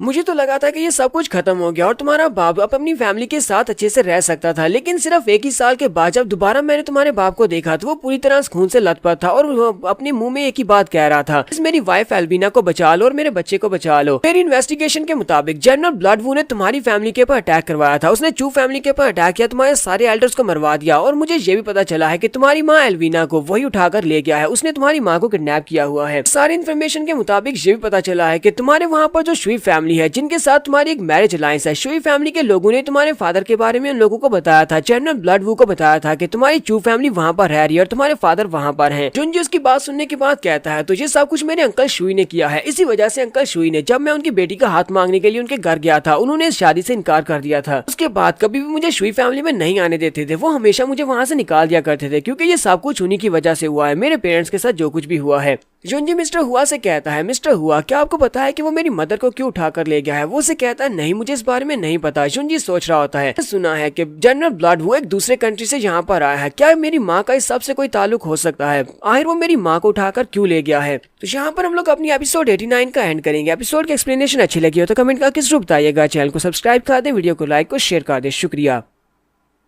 तो गाइस कैसे हैं आप सब लोग? स्वर्ड किंग की एपिसोड 90 के साथ हाजिर हो। तो लास्ट एपिसोड के एंड पे हमने देखा था जुंजी को उसके डैड के बारे में पता चलता है कि उसे एक कॉफिन में बंद करके रखा गया है, अभी तक वो जिंदा है एक आर्टिफिशियल हार्ट की मदद से। साथ ही जुंजी को मिस्टर हुआ उसे बताते हैं उसकी मदर के बारे में कि उसकी मदर को भी ब्लडवू ने किडनैप किया है। तो जुंजी सोच रहा होता है मैंने सुना है कि ब्लडवू एक दूसरे कंट्री से यहाँ पर आया है, कहीं मेरी माँ का उसके साथ कोई ताल्लुक तो नहीं जिसकी वजह से उसने मेरी माँ को किडनैप किया है। इस एपिसोड की शुरुआत में जुंजी उसे कहता है मिस्टर हुआ आपका बहुत बहुत शुक्रिया जो आपने मेरे फादर की जान बचाई। मिस्टर हुआ से कहते हैं तुम्हारे फादर मेरे बहुत ही अच्छे दोस्त है, इसी वजह से मुझे ये सब कुछ तो करना ही था। जुंजी कहता है मुझे लगता है कि जितनी सच्चाई आपको नहीं पता वो सारी की सारी मेरे फादर को पता होगी, अब मुझे अपने फादर को जगाने के लिए कुछ ना कुछ करना पड़ेगा। मिस्टर हुआ उसे कहते हैं मैं इसको यहाँ पर अभी नहीं जगा सकता, अगर मैंने इसकी बॉडी के ऊपर जो सील लगी हुई इसको हटा दिया तो ये जल्दी से मर जाएगा। जुंजी उसे कहता है आपको इस बारे में ज्यादा परेशान होने की जरूरत नहीं है, मैं यहाँ पर एक बहुत ही स्पेशल ग्रास को ढूंढ लेता हूँ जिसको अवेकनिंग ग्रास कहा जाता है, तो मेरे फादर के ठीक होने के चांसेस 90% होंगे। अपने फादर को जगा लूंगा और रही बात ब्लडवू की तो इस सब की कीमत चुकाना पड़ेगी, मैं उसे बिल्कुल भी नहीं छोड़ने वाला, मैं उसे जरूर मार डालूंगा। नेक्स्ट सीन अगले दिन सुबह सुबह का दिखाया जाता है। हमारा जुंजी वहाँ से निकलने के बाद वापस अपने हाउस की तरफ जाता है। वापस आने के बाद जुंजी में स्किन को वाला क्लाउड टोकन देता है और उसे कहता है ये एम्परर का क्लाउड टोकन है, मैं जो तुम्हें दे रहा हूँ, मैं चाहता हूँ कि तुम मेरे लिए अवेकनिंग ग्रास को ढूंढो, बहुत ही स्पेशल मटेरियल है, उसको ढूंढने के लिए तुम्हें इस टोकन की जरूरत पड़ेगी। फिर साथ ही वो वापस की तरफ उड़ पड़ता है और कहता है ब्लडवू बहुत ही जल्दी यहाँ पर वापस आने वाला है, मुझे भी जल्दी से जल्दी अपनी स्पीड को बढ़ाना होगा, अपनी कल्टीवेशन को बढ़ाना होगा। जुंजी ने मास्टर लिन को पहले से इन्फॉर्म किया होता है कि वो लोग दोबारा से ड्रैगन पीक की तरफ जाने वाले हैं, तो मास्टर लिन उसका इंतजार कर रहे होते हैं। जुंजी वहाँ पर लैंड करता है और उससे कहता है मास्टर लिन प्लीज मुझे माफ करना, आपको इतना ज्यादा इंतजार करना पड़ा। मास्टर लिन उसके दूसरे पंख की तरफ देखते हैं जहाँ पर पहले सिर्फ और सिर्फ हड्डी थी, अब वहाँ पर पंख भी बन चुका है। वो उसे कहते हैं तुम्हारा जो दूसरा गोल्डन पंख मुझे लगता है कि उस 5 ग्रेड के मटेरियल जिसको 5 फायर एम्ब्रिग्रेंस कहते हैं उसको खाने की वजह से निकला है। जुंजी तुम्हारे एडवेंचर्स तो वाकई में काफी ज्यादा एनविएबल है, मैं भी तुमसे बहुत ज्यादा जेलस हूँ। तो जुंजी वहाँ पर नीचे उतरता और कहता है चले फिर आगे की तरफ चलना स्टार्ट करते हैं। मास्टर लिन उसे कहते हैं लड़के प्लीज मुझे माफ करना, मैं तुम्हें एक बात बताना भूल गया। उसी वक्त साइड के ऊपर से लॉरेन निकल कर आती है, वो भागती वहाँ पर आती है और उसे कहती है जुंजी मैं भी यहाँ पर आ गई हूँ, और वो भागती हुई आकर जुंजी के साथ ही लिपट जाती है। तो कहती है मिस्टर लिन ने बताया कि तुम एक लॉन्ग ट्रिप पर जाने वाले हो, तो मैं भी यहाँ पर जल्दी से चली आई क्योंकि पिछले काफी सारे चैप्टर्स में मेरा नाम ही खत्म हो गया है, मेरे बारे में तो बताया ही नहीं जा रहा, इसी वजह से मुझे इस वाले एडवेंचर में तुम्हारे साथ जाना है। तो जुंजी चिल्लाकर उसे कहता है तुम यहाँ पर क्या कर रहे हो, चलो जल्दी से यहाँ से वापस चलो, क्लाउड होम में वापस जाना होगा, ये वाला मिशन बहुत ज्यादा खतरनाक है, तुम मेरे साथ बिल्कुल भी नहीं जा सकती। हालांकि जुंजी इस बात से काफी ज्यादा गुस्से में होता है, लेकिन फिर भी उसे लॉरेन को अपने साथ ही लेकर जाना पड़ता है। वो उसका बाजू पकड़कर साथ ही घसीटती हुई जा रही होती है। इसके बाद वो लोग अपने बड़े से पंछी के ऊपर बैठकर वापस से ड्रैगन पीक माउंटेन की तरफ जा रहे होते हैं। यहीं से नेक्स्ट सीन में बॉर्डर के ऊपर का दिखाया जाता है जहाँ पर दूसरी डायनेस्टी में जनरल ब्लडवू को दिखाते हैं। जनरल ब्लडवू अपनी कुर्सी के ऊपर बैठा होता है, उसके साथ उसका बेटा होता है और साथ में एक लड़की होती है। जनरल ब्लडवू का बेटा जिसका नाम सोरवू होता है वो अपने फादर से कहता है फादर पिछले कई सालों से हम लोग यहाँ पर जंग लड़ रहे हैं ताकि हम लोग सारी की सारी डायनेस्टीज और आसपास के सारे इलाकों के ऊपर कब्जा कर सकें। पिछले कई सालों की मेहनत के बाद हमने 8 किंगडम और उसके साथ 16 डायनेस्टीज के ऊपर कब्जा कर लिया है। सभी को वाइप आउट करने के बाद इन सभी के ऊपर अब हमारा राज है, और सिर्फ क्लाउड डायनेस्टी को छोड़कर। अगर हम लोग यहाँ पर टाइफेंग किंगडम को डिस्ट्रॉय कर देते हैं तो इसमें मौजूद इवल स्पिरिट वो हम लोग एब्जॉर्ब कर सकते हैं। अगर आप ऐसा सक्सेसफुली कर लेते हैं तो आप जीनर जैंग के लेवल को पार करने के बाद निर्वाणा स्टेज में पहुंच जाएंगे। तो मतलब यह है कि आपको क्लाउड डायनेस्टी का किंग बनने से कोई भी नहीं रोक पाएगा। उनके साथ जो लड़की खड़ी होती है उसका नाम मिचेल होता है। मिचेल कहती है क्लाउड डायनेस्टी तो बस एक छोटी सी डायनेस्टी है, मुझे नहीं लगता कि जनरल ब्लडवू वू को क्लाउड डायनेस्टी का राज चाहिए, बल्कि ये तो पूरे के पूरे ट्रू स्पिरिट मेनलैंड को एक साथ मिलाना चाहते हैं, यानी कि उन सभी को यूनिफाई करना चाहते हैं। इसी के साथ ही वो दोनों बच्चे जल्दी से जनरल ब्लड वू के सामने झुक जाते हैं और उसे कहते हैं हम यहाँ पर आपको पहले से बधाई देते हैं, क्योंकि बहुत ही जल्दी आप हुनजान एम्परर लेवल तक पहुंच जाएंगे। इसके बाद यहाँ पर आसपास के जितने भी इलाके और किंगडम्स हैं उन सभी के ऊपर आपका राज होगा। जनरल ब्लड वू उन दोनों से कहता है तुम लोग कुछ जल्दी यहाँ पर जश्न मना रहे हो, अभी तो बहुत ज्यादा मुश्किलात आना बाकी है। अभी कुछ दिन पहले मेरे पास एक लेटर आया है जो कि क्लाउड डायनेस्टी से आया है। तुम्हें पता है कि वहाँ पर हमारे जो लोग हैं यानी कि एल्डर गूस जो कि ड्रीम फैमिली से थे वो मारा गया, और उसके साथ साथ ड्रीम फैमिली का जो लीडर था उसका बेटा ब्लैंक जिन भी मारा गया है। सब कुछ एक छोटे लड़के ने किया है जिसके पास एक किंग लेवल का वेपन भी है। और वो उसे कहता है डैड आपको उस लड़के से परेशान होने की जरूरत नहीं है, वो तो बस एक छोटा सा लड़का है, मैं अकेले जाकर उसको निपट सकता हूँ, कुछ दिन के बाद मैं वहाँ पर जाने वाला हूँ।